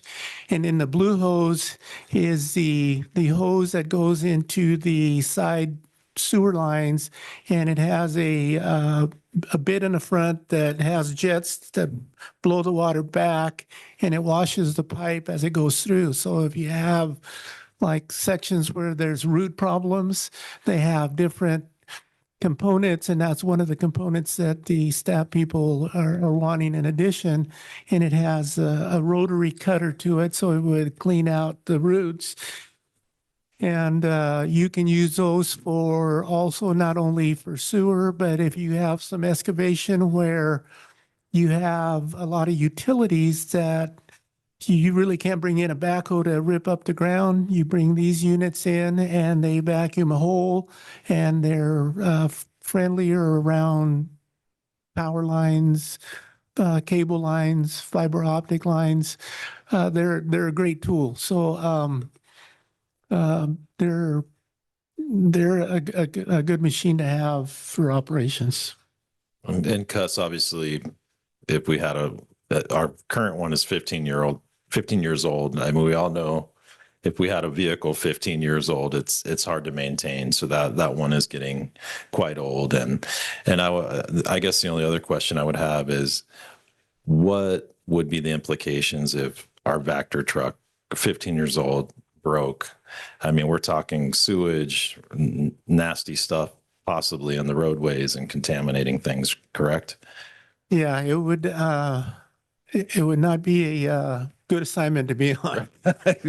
I know. I wanted to put that in, because it's not like we're arbitrarily trying to go out and buy a new truck. We've held off for 15 years but it's a very important piece of equipment that you can really take for granted. So I wanted to get that out there to the public so they kind of understood we're not just buying some random, it sounds really cool, a Vector truck. No, this thing pulls, feces out of pipes, and so we don't get sick. And, when we're really looking at it. So it's a really important piece of equipment. Mr. Deputy Mayor. Yeah, Mr. Mayor, I was just looking at the website for the 2025 budget that's on there. It has numbers for 2024. So there's something off. The city clerk can, I guess not right now, but definitely look at that.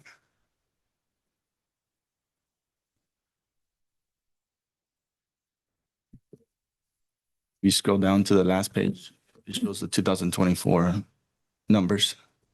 I'm not sure. I'll talk to Debbie and see why she would have attached this one as the Exhibit A, but I feel like there was a reason why, but it should be revised. I'll talk to her and we'll correct this if it needs to be. Okay. All right, further questions or comments on this item? Hearing none, what is the desire of council on this item? Move to approve.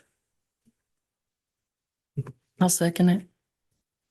All right, motion by Councilor Hancock, second by Councilor Ripley to approve a resolution authorizing the city manager to purchase a new sewer jet truck by utilizing the source well contract number 10122V. Debate on this item? Hearing none, Councilor Hancock. Yes. Councilor Ripley. Yes. Councilor Fausto. Yes. Councilor Vasquez. Yes. Councilor Hart.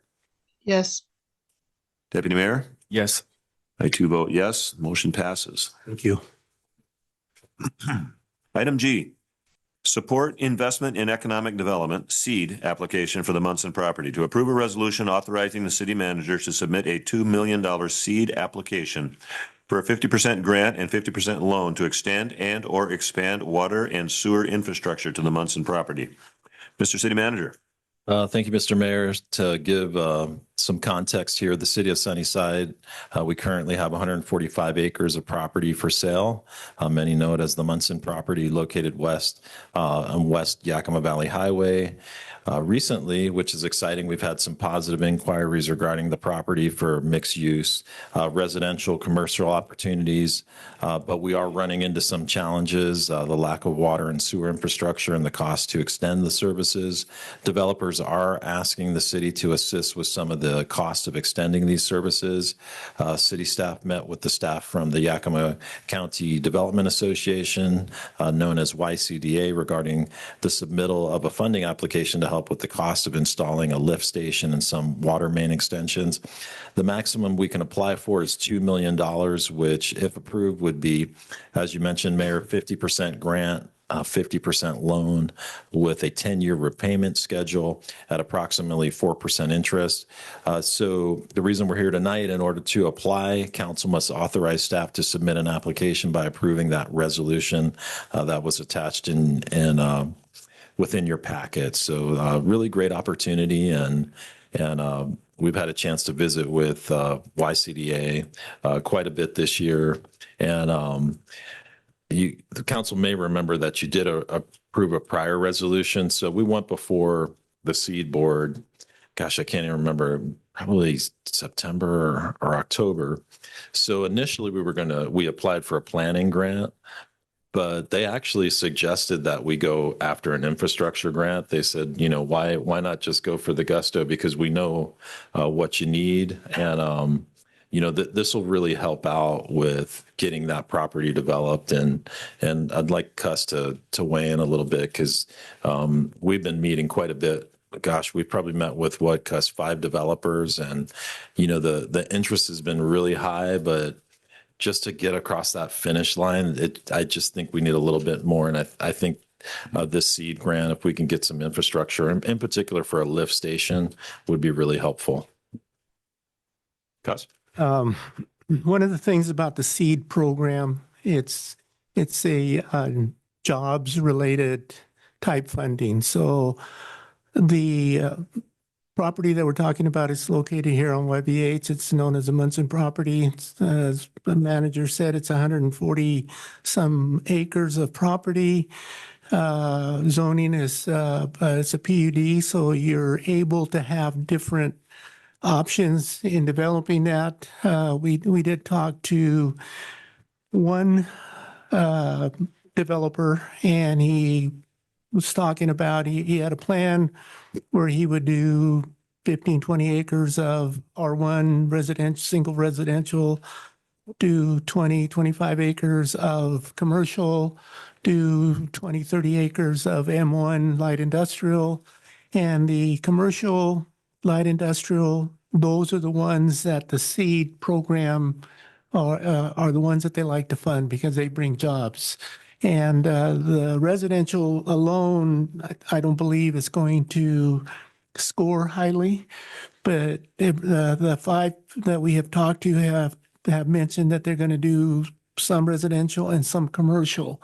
We do have a 3-year, I guess, deferred time that if we're not able to get the commercial business or light industrial business to help us score the points, we don't have to apply until we have that business ready to go, but we need to prepare ourselves because the property right now, the way it sits, we're not seeing offers higher to match what we paid for it. And one of the reasons is because of the cost to extend water and sewer. If we're able to get a commercial business that will support this and we spend $1 million to install the lift station, the second $1 million that can be applied to the developer, and the city then receives the $1 million grant that makes that property value go up, and then we might be able to restore what council paid for it 20 years ago. So it's from the meetings that we've had with developers right now, the way it sits, it's going to be a hard sell unless we can provide some assistance. Thank you. Council, questions or comments? Ms. Frausto. An expansion like this, how much would it take and how much time would it put us out until we can actually get a serious developer?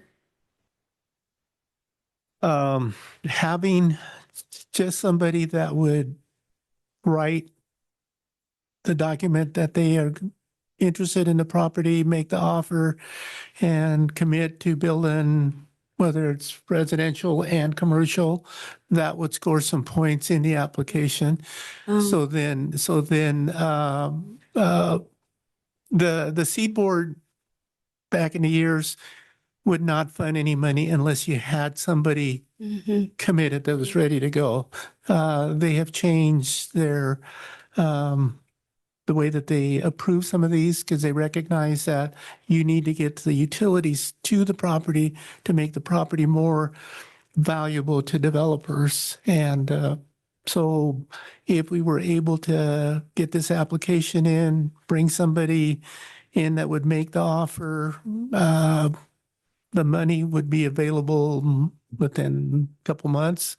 So it's something that would move quickly. Thank you. Ms. Hancock. So, Cus, I'm hearing you say that we're putting in for a 2 million, and this is just to apply. This is us agreeing to apply for it. But you say that it's 2 million with a half grant and half loan, and we could recoup our loan from a developer. Is that what I'm hearing you say? Typically, that's the way this process works. In Grandview, we partnered with numerous developers and we would apply for the maximum. The city would receive the $1 million. The developer would then inherit the loan portion, and then the city has to make the payment, but the developer reimburses the city for the payment. And the Port of Sunnyside, I think they have utilized the seed program in numerous projects. I think the digester one is one where they're using some of that money. But yeah, the developer and the city become partners, and the city receives the grant money. Well, and it says amount of expenditure, $10,000.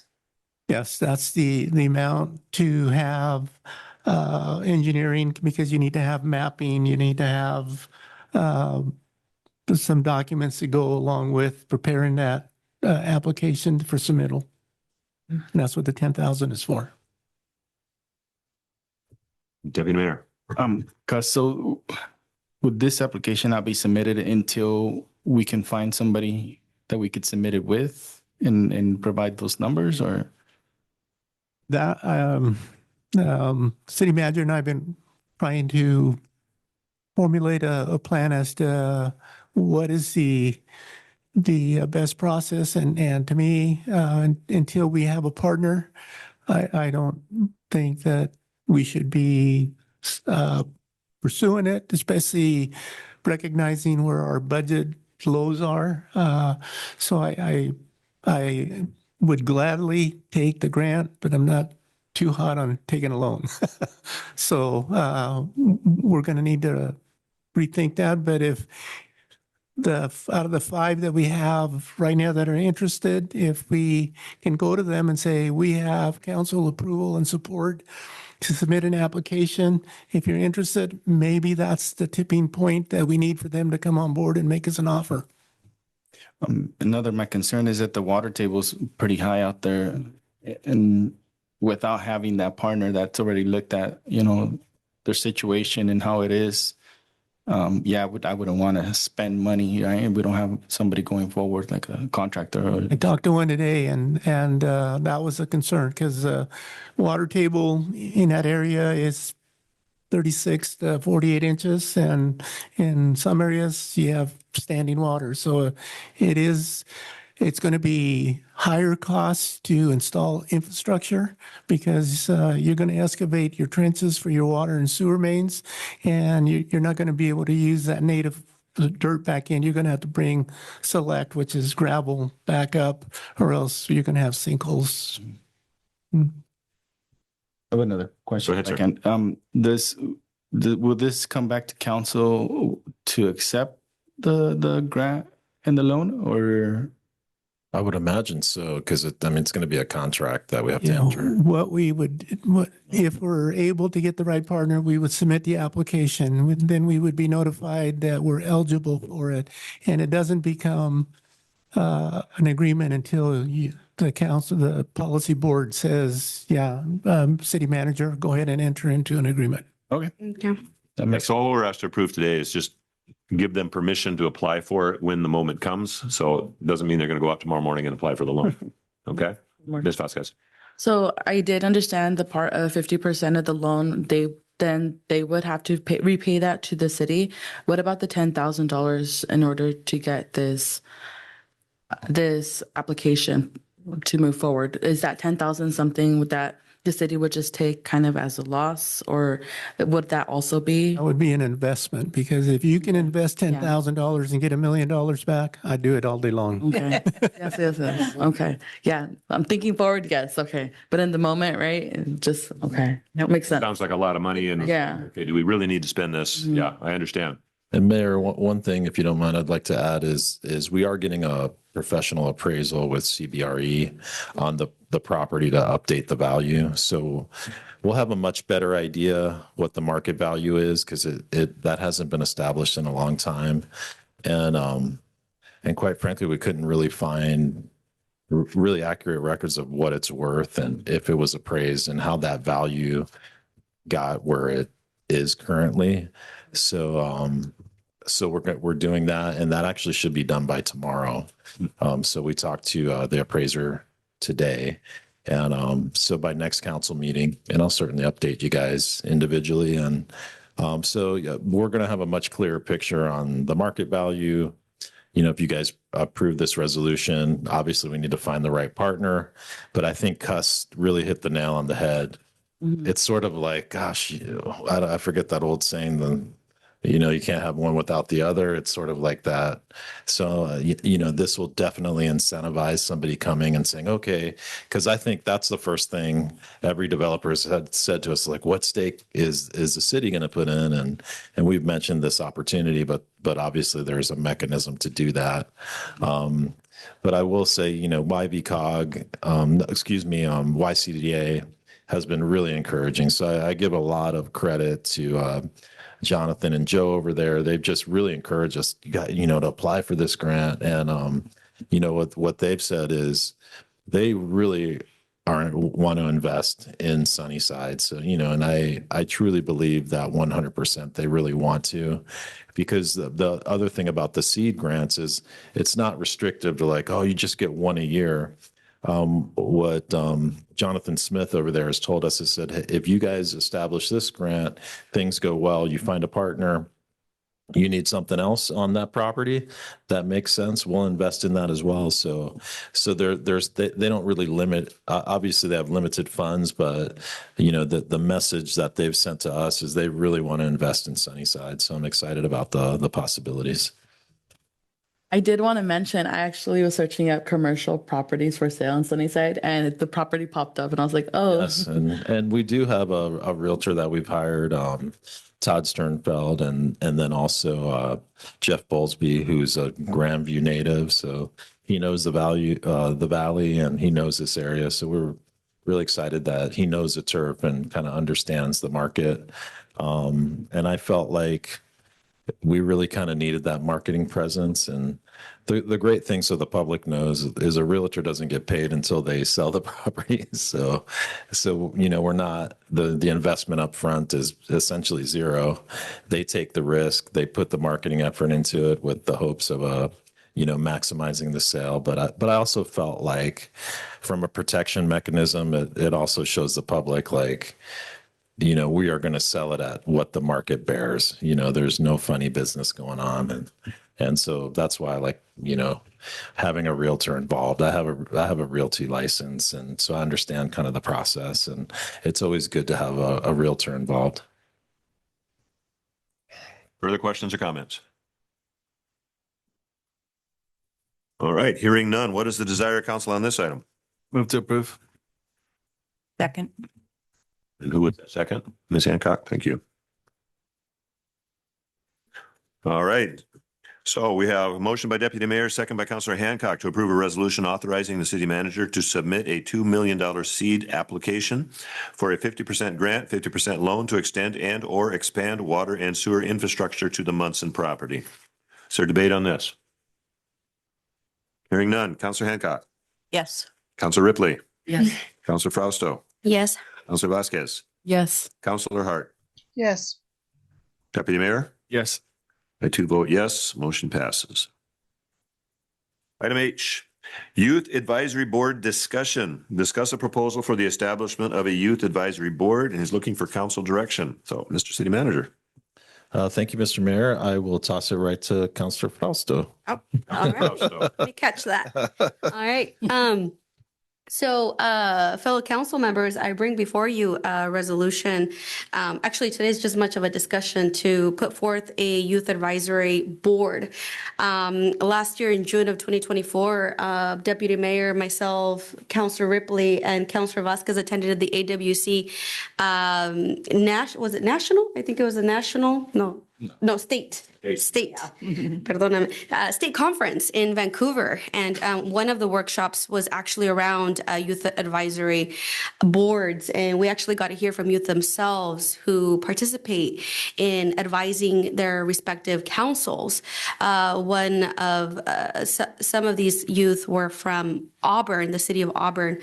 And ever since then, I think that planted a little seed, and I think we were all enthusiastic about bringing this back to our city council and our community to give youth the opportunity to advise us. Along the road, I'd like to recognize two of my mentees, Laura Gonzalez and Soraya Wise, who are here with us. I actually asked them to participate today because as we were drafting this up, who better than youth to really advise the policy making and even just in the draft process for a youth advisory board. And we really need to make sure that we have the youth voice since the get-go as we are developing decision making that are going to impact them directly. And so thank you so much for helping draft this and being a part of the process. And we're just one step closer to making this a reality in our community. And both of them are high schoolers. Soraya, you're a junior, right? And then Laura is a senior. And just a side note, Laura was just accepted to the University of Washington, which is my alma mater. And she is going to go and pursue a business degree. So I encourage you, Laura, to go forward, get your education, but come back to community because Sunnyside needs you. And Sunnyside needs the skill sets that so many of us go off into another city to acquire, but don't oftentimes bring it back. So this is going to be part of this encouragement throughout this process of the Youth Advisory Board as well, is getting our youth involved and empowered, and also demystifying really local governance, civic engagement, and overall allowing them to be part of our process, because this community is much theirs as it is ours, and they should be definitely included in it. And I think we're long overdue. Now what's in front of you. Oh, and then a huge thank you to Deputy Mayor Galvan for also helping me draft a part of this application. So I really appreciate your feedback, Deputy Mayor, on this as well. Are you okay there? Yeah, I don't have a so- cough drop, or else I'd give you one. Do you have a, okay, thank you. We are the council members of cough drops in here. Thank you. We may not have money, but we have cough drops. So what's before you is very much a draft, and I'm going to lean very much on all of you all, as I did for with Soraya and Laura and Deputy Mayor, to help edit and update and provide feedback so we can mold this and get this to the last, best, and final version. And actually get it implemented and activated in our work. So it is up for discussion. I don't know if you all already got the chance to review some of it. If you all have some feedback, I know I noticed some typos in there already as I was kind of reviewing it myself.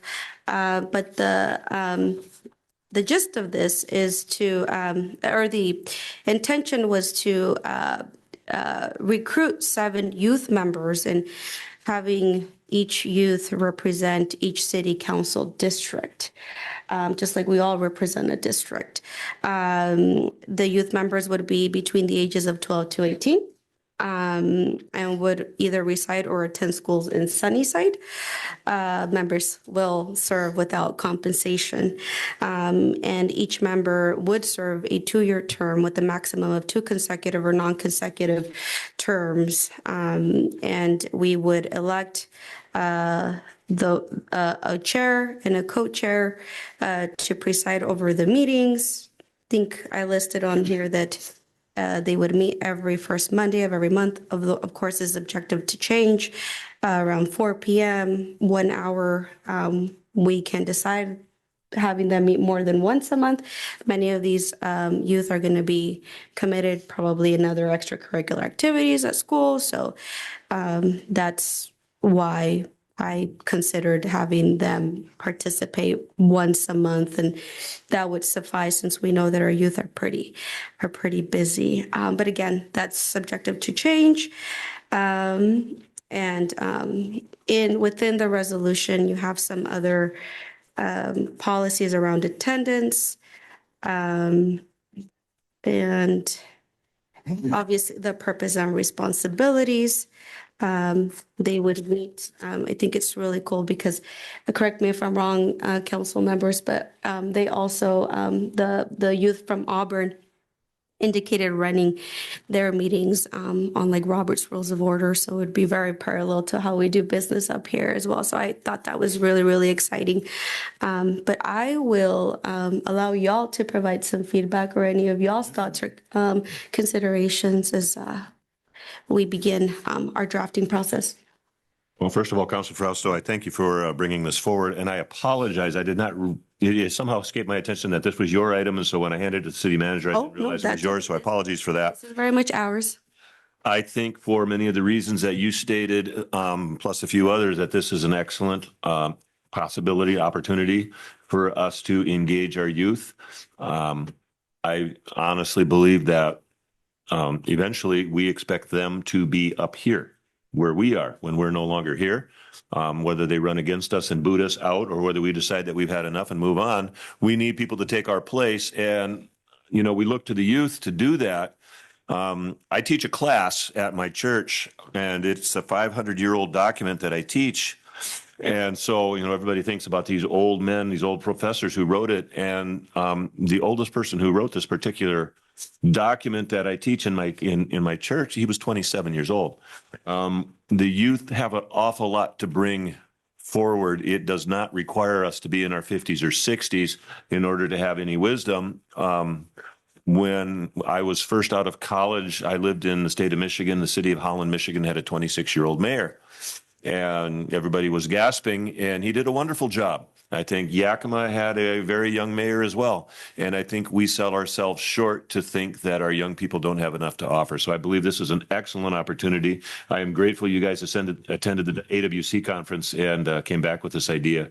That was saying an awful lot to say that I support this idea. So any other comments or on this, Mr. Deputy Mayor? I have a question. I don't remember if we discussed, I guess when we were going through this, if there would be a council liaison. Yes. There would be a council liaison and I believe maybe a staff member to overlook this. Did you? Oh, I thought you had a question. I guess, Mr. City Manager, is there something that, I mean, I know you're gonna get a new assistant here soon, and Jackie will have, you know, hopefully some free time. But is it gonna be a burden to staff or? I don't think so. I think we're gonna have to be selective on the day that we use, because I think it would be really neat to use this setting, so the young folks can actually experience what it's like to be a counselor. I mean, I would be really interested to help out and be there and, you know, guide any way I can. So I plan to be there, especially if they're at 4:00. You know, it's not a burden on me. I'm here anyway.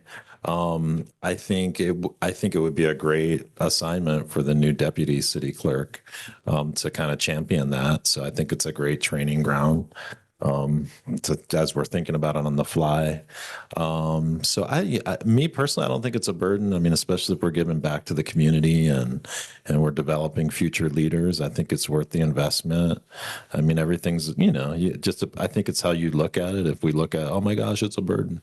I'm looking at this, well, this is pretty exciting if you ask me, you know, to really develop youth and get them excited about government processes, because sometimes they're going to like, oh, the government's boring or whatever. But yeah, I love the idea. And, you know, as city manager, I'm fully supportive. And, you know, I think it's a great opportunity for the deputy city clerk and, you know, for all of us to pitch in any way we can. And also, with me being on the AWC board and reviewing these applications for these scholarships, it's about 95% of the applicants that belong to a youth advisory board of some sort for the city. So awesome. I think a lot of these cities are really doing this. So I fully support it if we can get this going. I did have a suggestion. So I did see the age starts at 12 years old. So I personally would like to see 13, just because 13 is like they're like officially teenagers. And having worked with 12-year-olds, there's a big gap between 12s and 13-year-olds. Remind me of the grade. Is that 7th grade? I'm not even aware. Any youth in the, this is why we need youth here. 6, 7. Okay. Yeah, because 13 has always like, at least I have a youth group and I always welcome from 13 and up just because there is a huge, like I've worked with 12-year-olds and sometimes they're a little bit more not there yet as like the 15, 16-year-olds. So 13 is, for me at least, officially like when a kid will turn and become a teenager. Okay. Mm-hmm. What do y'all think about the 7th youth members, one representing each city council district? We can go up on that number. We can stay at that number. I think it's a good starting point, and I do like the fact that they have to represent a district, and I'm assuming that you expect them to live in that district. Yes, Mm-hmm. I would say so. What do y'all think? I'd say let's try it that way. And then It can always be yeah, and modified. then let's say we can't get a youth in one of the districts, then we could probably open it up or change it. Okay, that wasn't written in that they have to live within that district. So we can redline that and add that. I think I only listed youth members must be between the ages of and either reside in or attend school in Sunnyside. So live with. Yeah, and then some wording like if we are not receiving any applicants of youth that live in that district, then after discussion or some sort, then it'll be open to another applicant who has applied. And keep in mind that we do have 3 at-large districts. Yeah. Yeah, 3 at large for districts. And then each member shall serve a 2-year term with a maximum of 2 consecutive or non-consecutive terms. Is this something that y'all are agreeable to? What if they start, that way you'd have to start in 10th grade. It would. Well, if they start at 13, they can serve for a term and then take a term off and then come back for another 2 years. So it is possible to make that.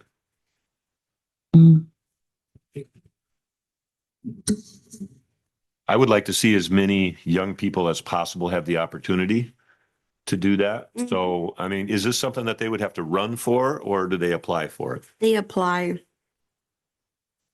And I believe part of the package was the application. So there was an application checklist as well that was given to all of y'all. It's what the deputy mayor helped me draft. So they would apply. And then there's a commitment pledge to 20 to 30 volunteer hours. We added semester, but we can change that to quarterly. I know that our high schools run on trimesters. And then asking them for a reference. It's not a very cumbersome application. It asks for just having them answer a few short questions about their extracurricular activities already, why they want to join the advisory board. And then I think we give them like a maximum of 300 words. So I'm going to make a suggestion here because I believe the sense that I'm getting from council is generally speaking, we approve of this. Am I correct in that assumption? Right. I'm seeing heads nodding.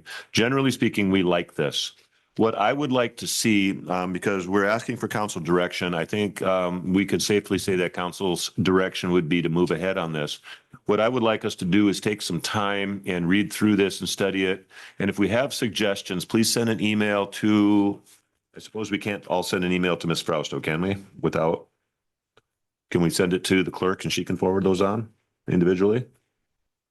I don't want to break any OPMA rules, but I think if we have suggestions, if we send them to our clerk and she can forward that information on to Councilor Frausto and she can make any adjustments and changes and that sort of stuff. The reason I'm saying that is I got home really late last night, and the one thing on this agenda that I did not study in depth is this item. I saw that it was there, but I haven't had time to study it yet.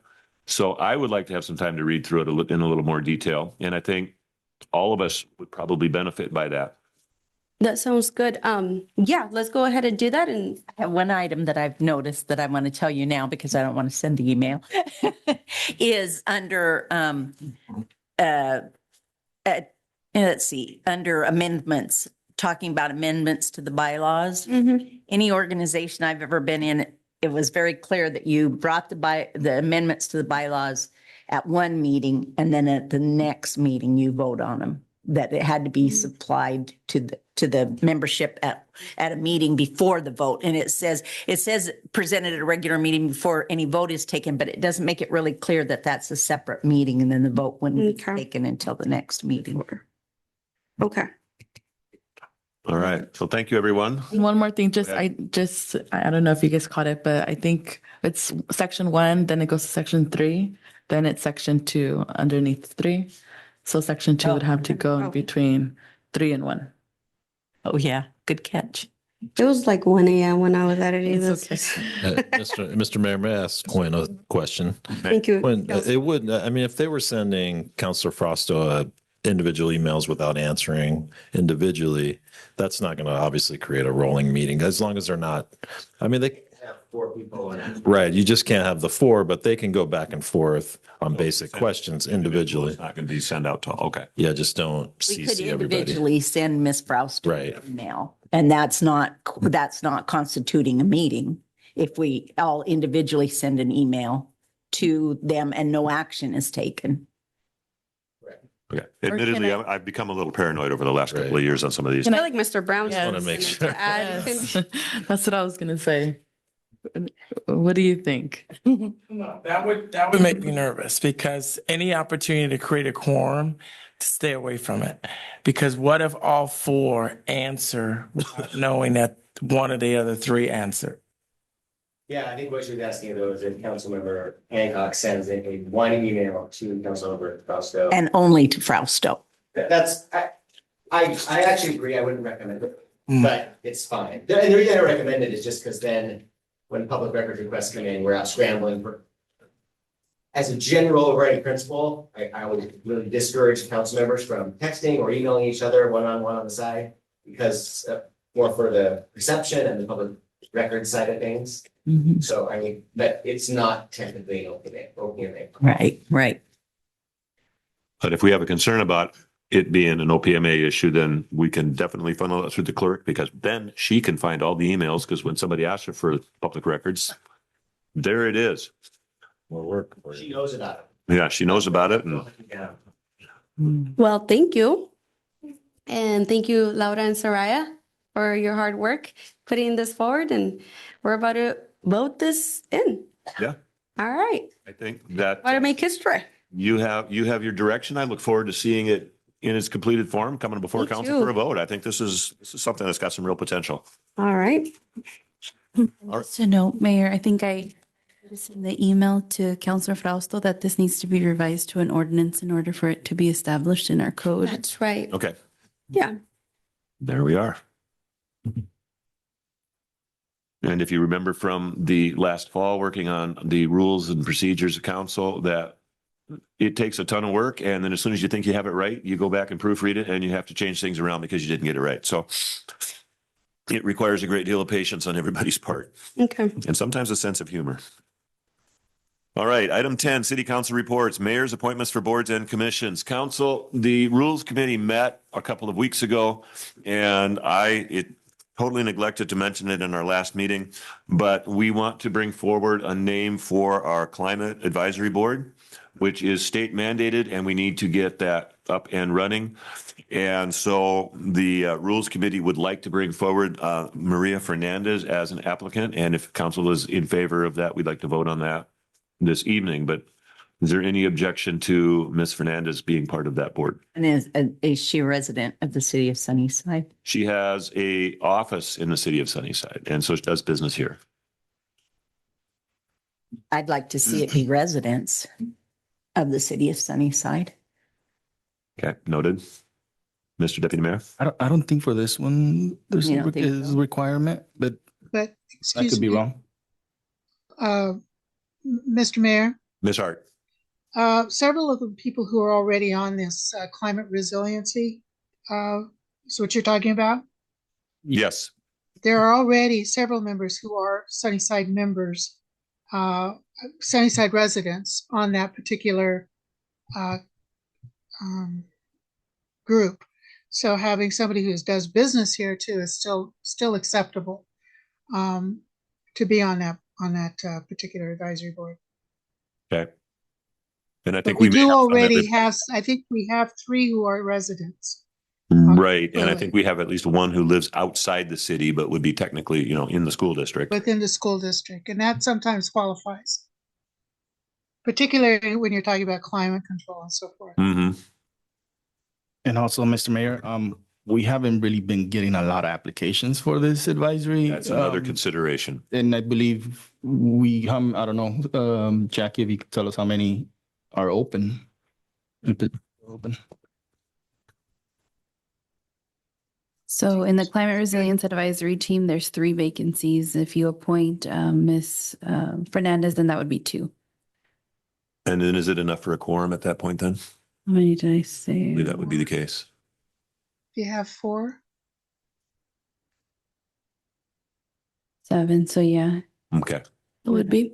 So then they would be able to start meeting. And I believe we're pushing our deadline for this, right? Yes, That's the yes, we conversation are. we are. Rather, So we need to appoint someone. Yeah, absolutely. So I know we're at risk of losing the funding, and I have been hunting around a little bit, and my understanding is Britton Moore on the advisory. Don't believe she is, but I'm trying to remember who are. Karen, Dana Smith. I just have Karen Vandegraff, Dana Smith, and there should be Jory Anderson here. As Jory number 3. Anderson. Okay, because And we just recently appointed him. And Monica Niemeyer has applied. That's what it is. So Monica Niemeyer has applied, and then also Britton Moore, Jory Anderson. Has Jory been approved, Mayor? Okay, Yes. so Jory has, and then she had a few other suggestions that I don't want to name yet because they haven't officially applied. So, and my understanding is also a staff member, myself, can be on there in a pinch, but I'll be attending the meetings anyway. So, but okay.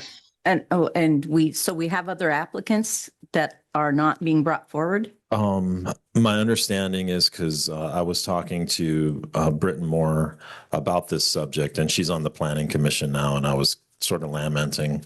I was asking her, do you know anybody? And she said that Monica Niemeyer has applied, Jory, who's been approved, and then herself. So I don't think. And I know of 2 others who also wanted to apply, but I don't think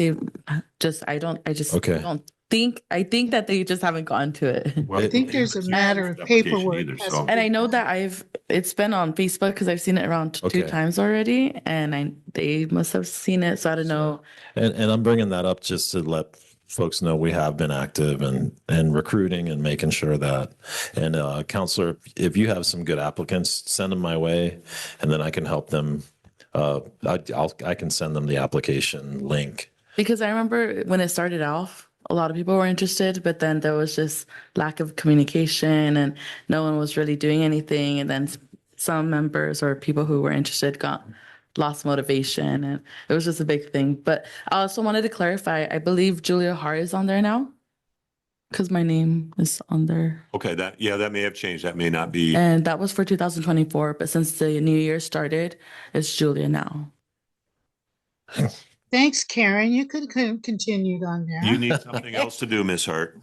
No, I don't. So my concern is, yes, we may have these other applicants who are interested. None of the Rules Committee members has any memory of seeing another application. And if they come forward, now that doesn't mean it didn't happen. It just means it may have just got by us. Jackie's usually quite efficient about getting that stuff out. And some of us sometimes get busy. I do see it here, and it went out to the Rules Subcommittee. Did it? Okay. Yes, it did. And it's an application to the Housing Authority and Climate Resilience Advisory for Britton Moore. And so those should be in your inbox from last year. Okay. So we should be able to find those. I'll send them again right now. Applicants that are pending. Is that what I'm hearing? Yes. And then sometimes too, if somebody's on another commission, we don't necessarily want to put them on more than one, especially if it's going to be 2 big ones. And so that's something that we try to think about too. Do we anticipate this being a big one? It could be. Yes. It's state mandated, so I don't know what the state's going to require. Okay.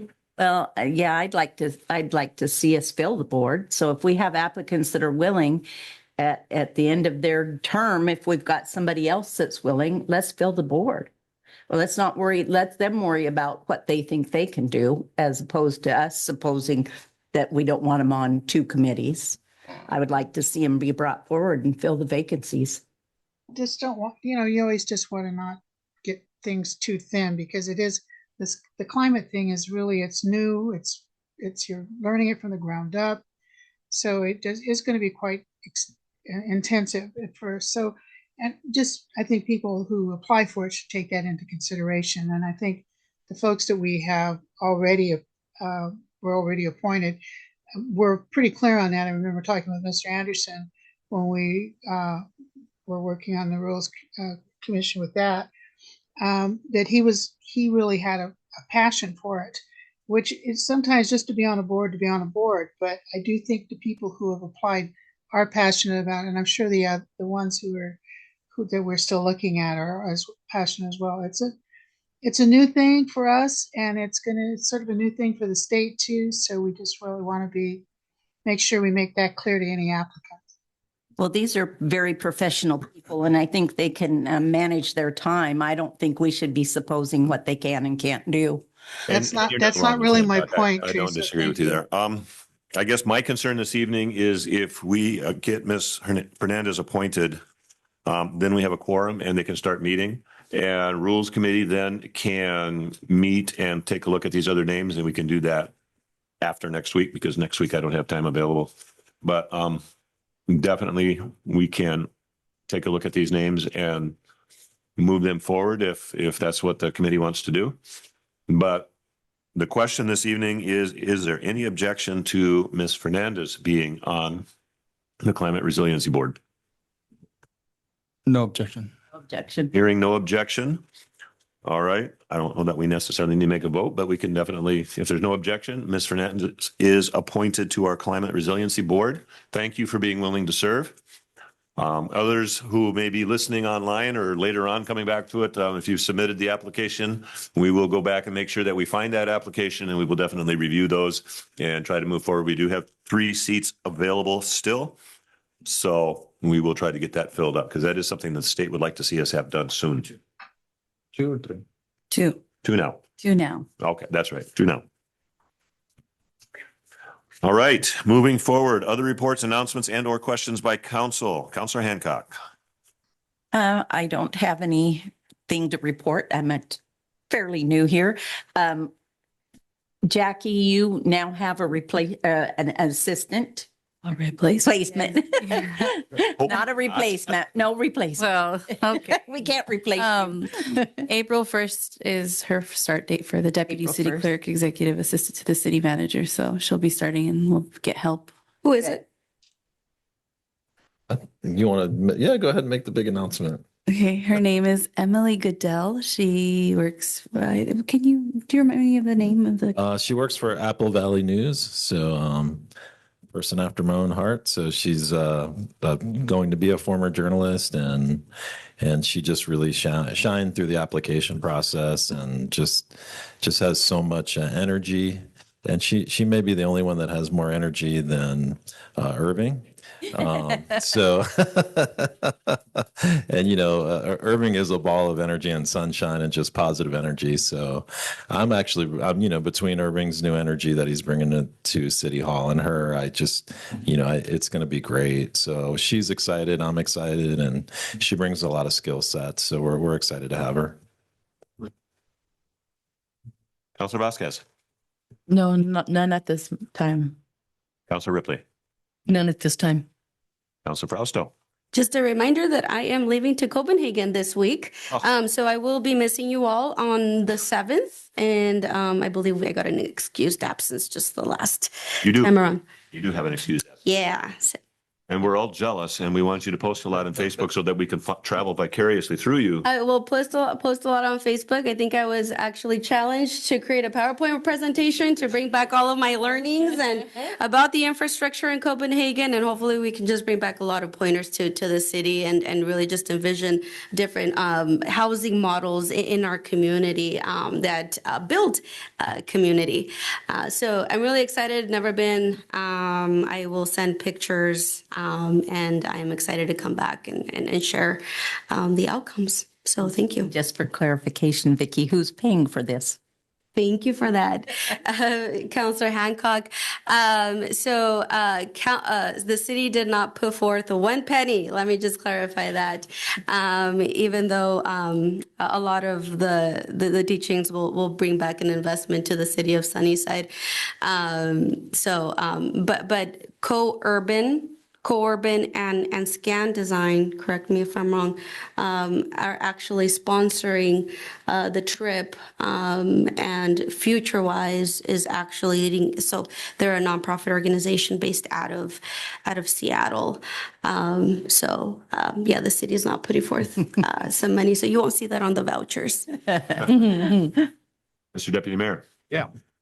So with Ms. Sable's last day coming up here shortly, I definitely want the finance subcommittee to meet to see where we stand with her, leaving Sunnyside. And that way we have an idea of, the transition going forward. So if we could schedule that would be awesome. I will schedule that. Be a wise idea. I agree with you, sir.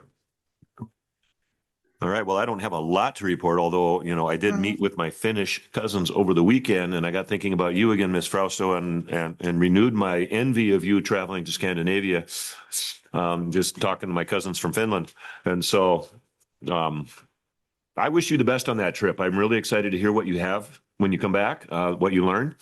I think that there's the possibility of some really cool stuff that you could bring back that we can implement here in Sunnyside. And that's, Some better bike riding, probably. yeah. Yeah. Maybe sidewalks on the hill, so that my mom will at least leave the house and go for a walk once in a In while. green She's spaces. terrified to walk on Grandview Avenue, so. Yeah. But other than that, I don't have an awful lot to report either. Again, get some names into me. We're going to review the names that we have for the Climate Resiliency Board. And if there's anybody else who's interested or in any of the other open positions that are open on the website, please get that in. And the Rules Committee will meet not this week and not next week, but after that. And we can set up a time this evening before we go to do that. But we definitely want to get those positions filled. All right, upcoming council meetings, Madam City.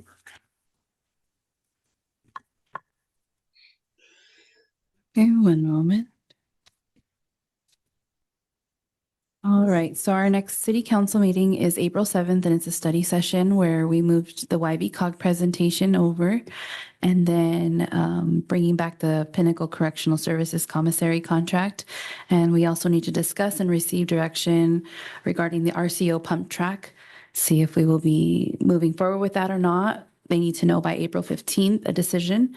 And then Councillor Frausto, would you like for us to move the Youth Advisory Board discussion to another meeting since you won't be here that April 7th? That would be good. Okay, so I've moved over my item to April 14th, and that's it. April 28th is another regular meeting, so we have our study session and 2 regular meetings. All right, council, if you've got agenda items that need to be put on there, please reach out to the clerk or myself or the manager and get those items on there. And it's due, what do we say, the Monday before the meeting so that we've got time to get that on the agenda. All right, city manager report. Mr. City Manager. Thank you, Mr. Mayor. So just a few things to put on everyone's radar and for council. So Yakima County Regional Animal Control meeting is Wednesday. So this is going to be put on by the county. So it's at in Zilla at the convention center there. I can send anybody details that may want to go, but for now it's Wednesday, March 26th, 2 to 4 p.m. at the Zilla Civic Center, 119 First Avenue in Zilla.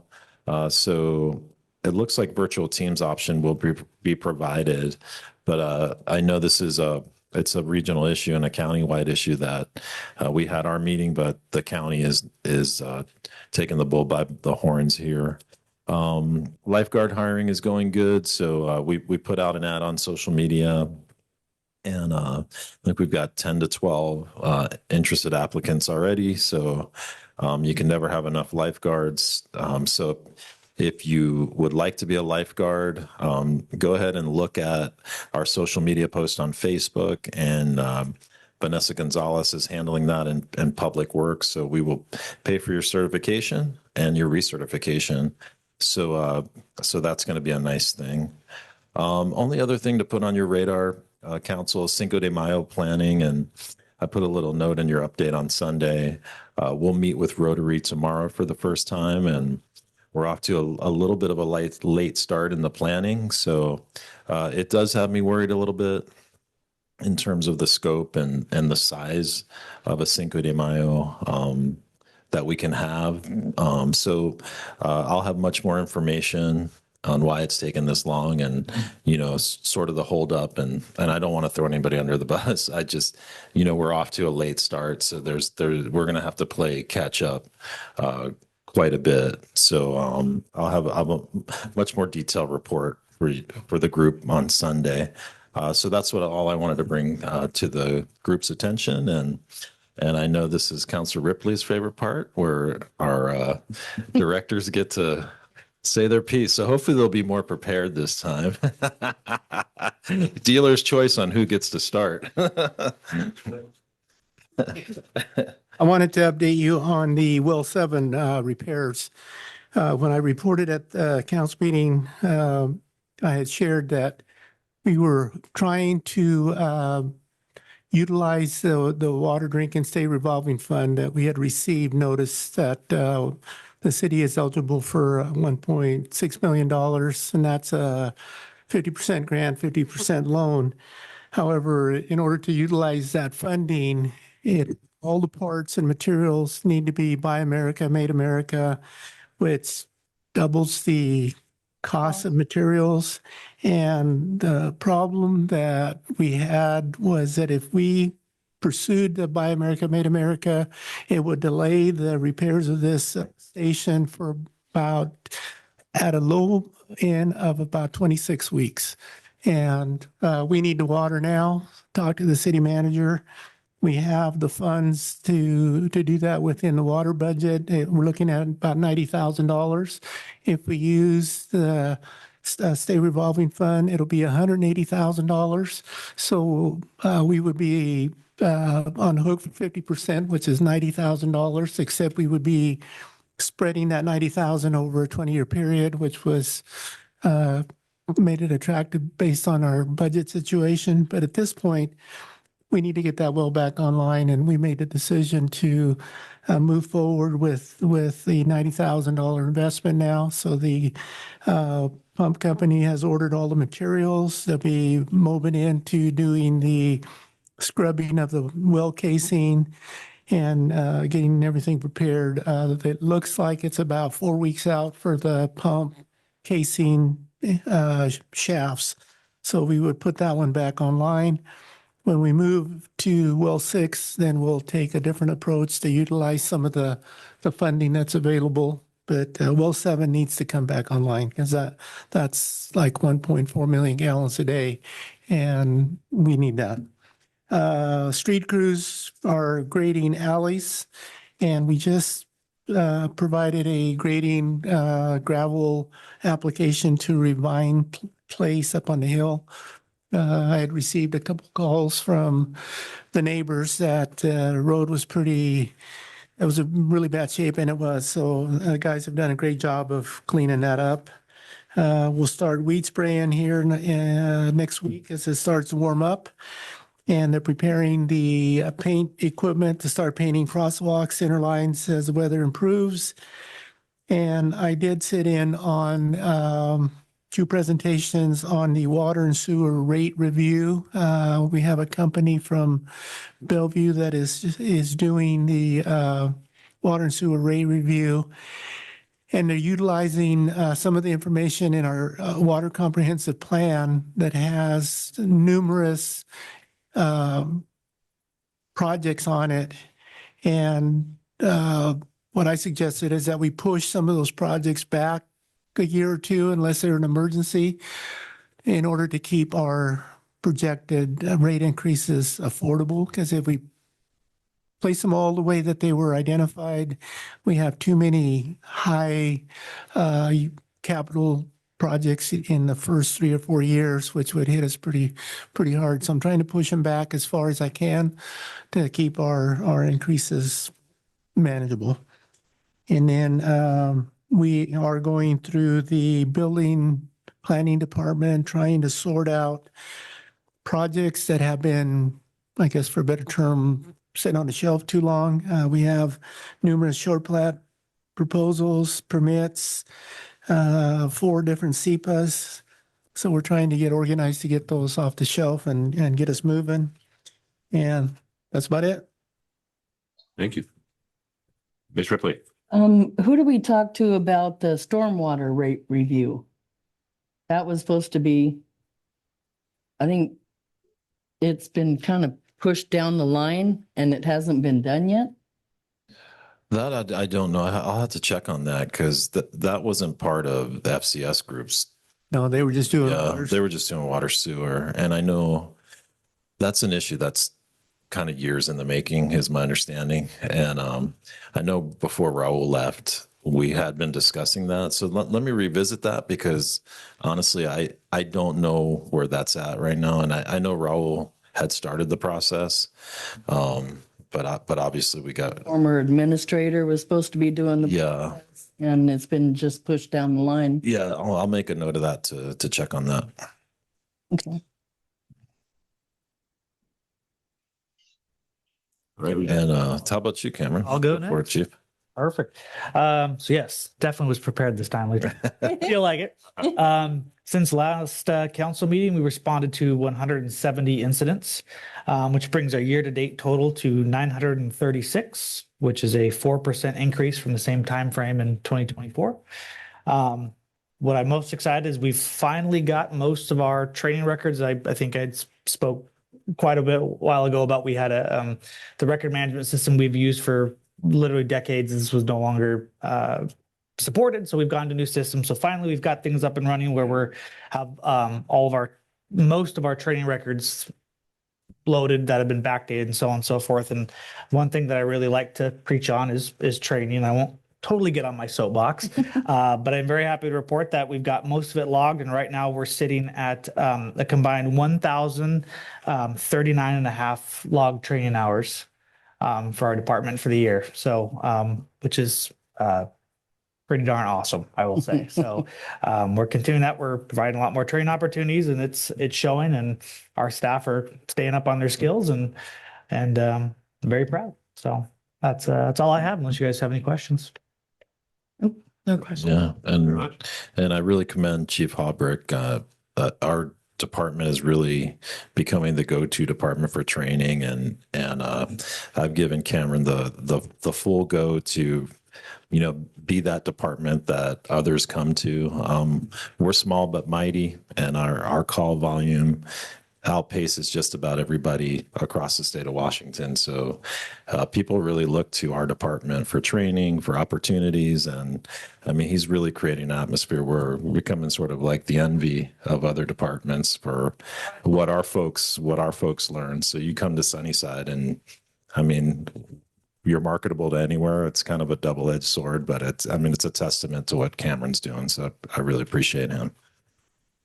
And I'd like to add to that too. I work for a lot of different people around the valley. I run into people, and recently I've worked for several firefighters from different communities, and they all have really good things to say about Sunnyside Fire Department and our chief.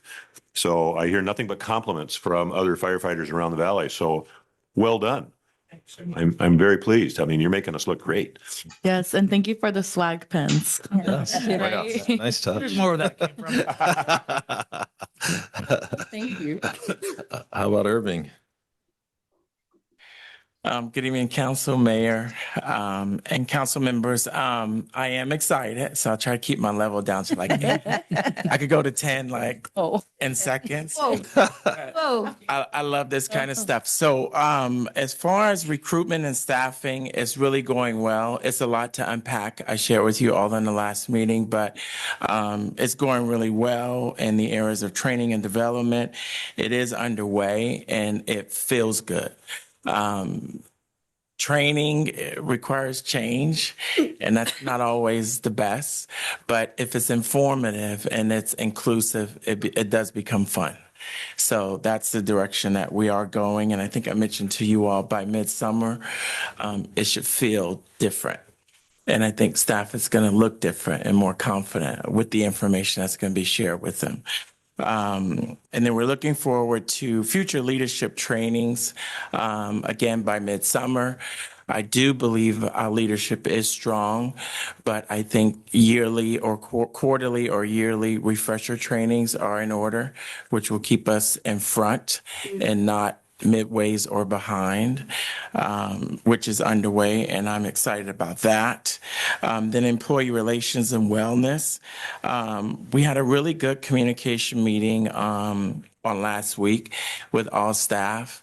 Again, I was excited and I was like on 10. But the goal for that is to change the workplace culture. And I'm excited about doing that. And I praise the staff in this very short few weeks that I've been working here.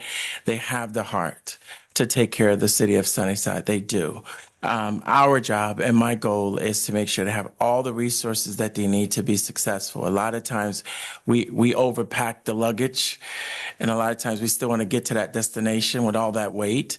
One of my jobs is start trimming the fat in that area and let our employees' wings just open up with information, proper training, and then support systems. So being able to turn to your leadership team just because they're available is something you can't cash in. And so we want to make sure that availability is there, and I think we're well on the way. So the last week has felt really good. Our communication meeting was fun and interactive, and we want to keep that. And we're feeling it even as of today. The open door policy is really working, and it's a nice feel in the workplace. So I'm excited about that as one of my updates, and I'm going to jump on the bandwagon and offer some help. Youth is not only our future, but they're important immediately. Because what our young people are dealing with and going through, we couldn't even imagine it. It's totally different than the archaic mindset. So I will, well, that's just the mayor, not me. I'm in the midway mark. Touche. But what we want to do is I'm willing to assist and help you with articulating those documents, not only to definitely not to minimize what you're doing, but to meet these young people right where they are. And the language has to be youthful. It has to be fun and inviting. And some of our words are a little intimidating. We want the same meaning, but we want it fun and attractive. So I am going to lend my support. If you email me those documents, I will move them over to a Google document where it's a community document for us, and we can go in and put our comments, and we can communicate back and forth, yes, at 1 a.m. if you're available, and I'll see that at a decent hour, and then we can respond back to you and conclude this document, I think, as soon as possible. If we have this document put together, I think we'll look good in front of our young people, which will make them trust us. And I do believe in them representing their district in which they live in, because they're modeling exactly what the council does, right? So they need the full effect of what that looks like. And if we're pointing on the outside of that, there's some verbiage I'm willing to share with you about that. So while you're having fun in Copenhagen, you can send me that, and then we'll talk when you get back. Is that right? You're going to Copenhagen, right? Yes. Okay, so Yes. send me those documents. I'll support you with that. Thank you so Okay. much. Thank you very much. You're welcome. I'm excited to collaborate on that. Thank you. I got you. Thank you. All right, just one more. Yeah. Well, I don't have much to report, no exciting projects right now, just trying to maintain, and support everyone. Trying to do things that'll keep our network safe and, everybody working. So, just nothing big right now. But we'll be getting into some stuff here soon. Thank you, Jen. Thank you. He got me through my password crisis, so that's a good thing. Always gets me through mine. Does that for me about every 3 months. Vicky? I did have something that I forgot. On our city site, can we have all of the pool information on there, like when the pool opens and how much it is and when it's gonna close and all the information on the pool, like when you can rent it. And Yes. So serving the community, in other words? yes, No, we can't do that. No. why not? Yes, of course. Let's make sure we. Let me rephrase that. Yeah. I want this on the city site. Yes, we'll get that updated. It's late and I'm getting lippy. Sorry, I apologize for that. I'll make myself a note and we'll get that updated. This is one of those oversights. Thanks. Thanks. All right. Well, thank you, everyone. And thank you for the updates on what's going on. Thank you for your hard work in so many areas. You're definitely moving us forward, and that's the direction we want to go. So we're seeing good stuff, and you guys are the cause of that. I don't know if you wanted to give a report, sir. No, I will save it for executive session. Okay, very good.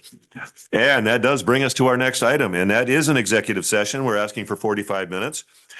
The executive session is pursuant to RCW 42.30.110 1I to discuss with legal counsel representing the agency matters relating to agency enforcement actions, or to discuss with legal counsel representing the agency litigation or potential litigation to which the agency, the governing body, or a member acting in an official capacity is or is likely to become a party when public knowledge regarding the discussion is likely to result in an adverse legal or financial consequence to the agency.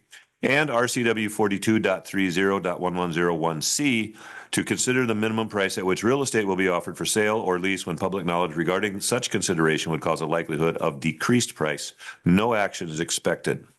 The executive session, I'm really sorry about this. It's going to be more than 45 minutes.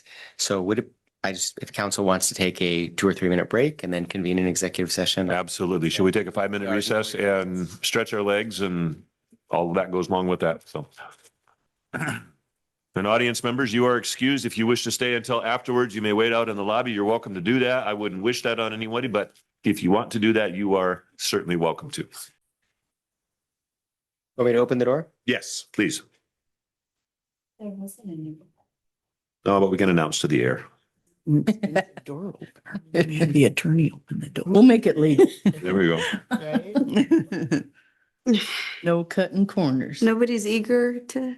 No, nobody waited for us? Nope. They're not barging in, that's for sure. Nobody out there? Shocked. All right, can we start? Yeah. All right, we're back in open session. There was no action from the executive session. And if there's there being no further business to come before this council and without objection, we are adjourned. Thank you, everyone. Not want to do this other executive session real quick? Huh? We do have one more. What? You're serious. We had the one, did we not have that on the agenda? We do it all in one, Okay. but you have two items on there to discuss, two RCWs. Oh, so we got the second RCW for. Yeah, then. You have two.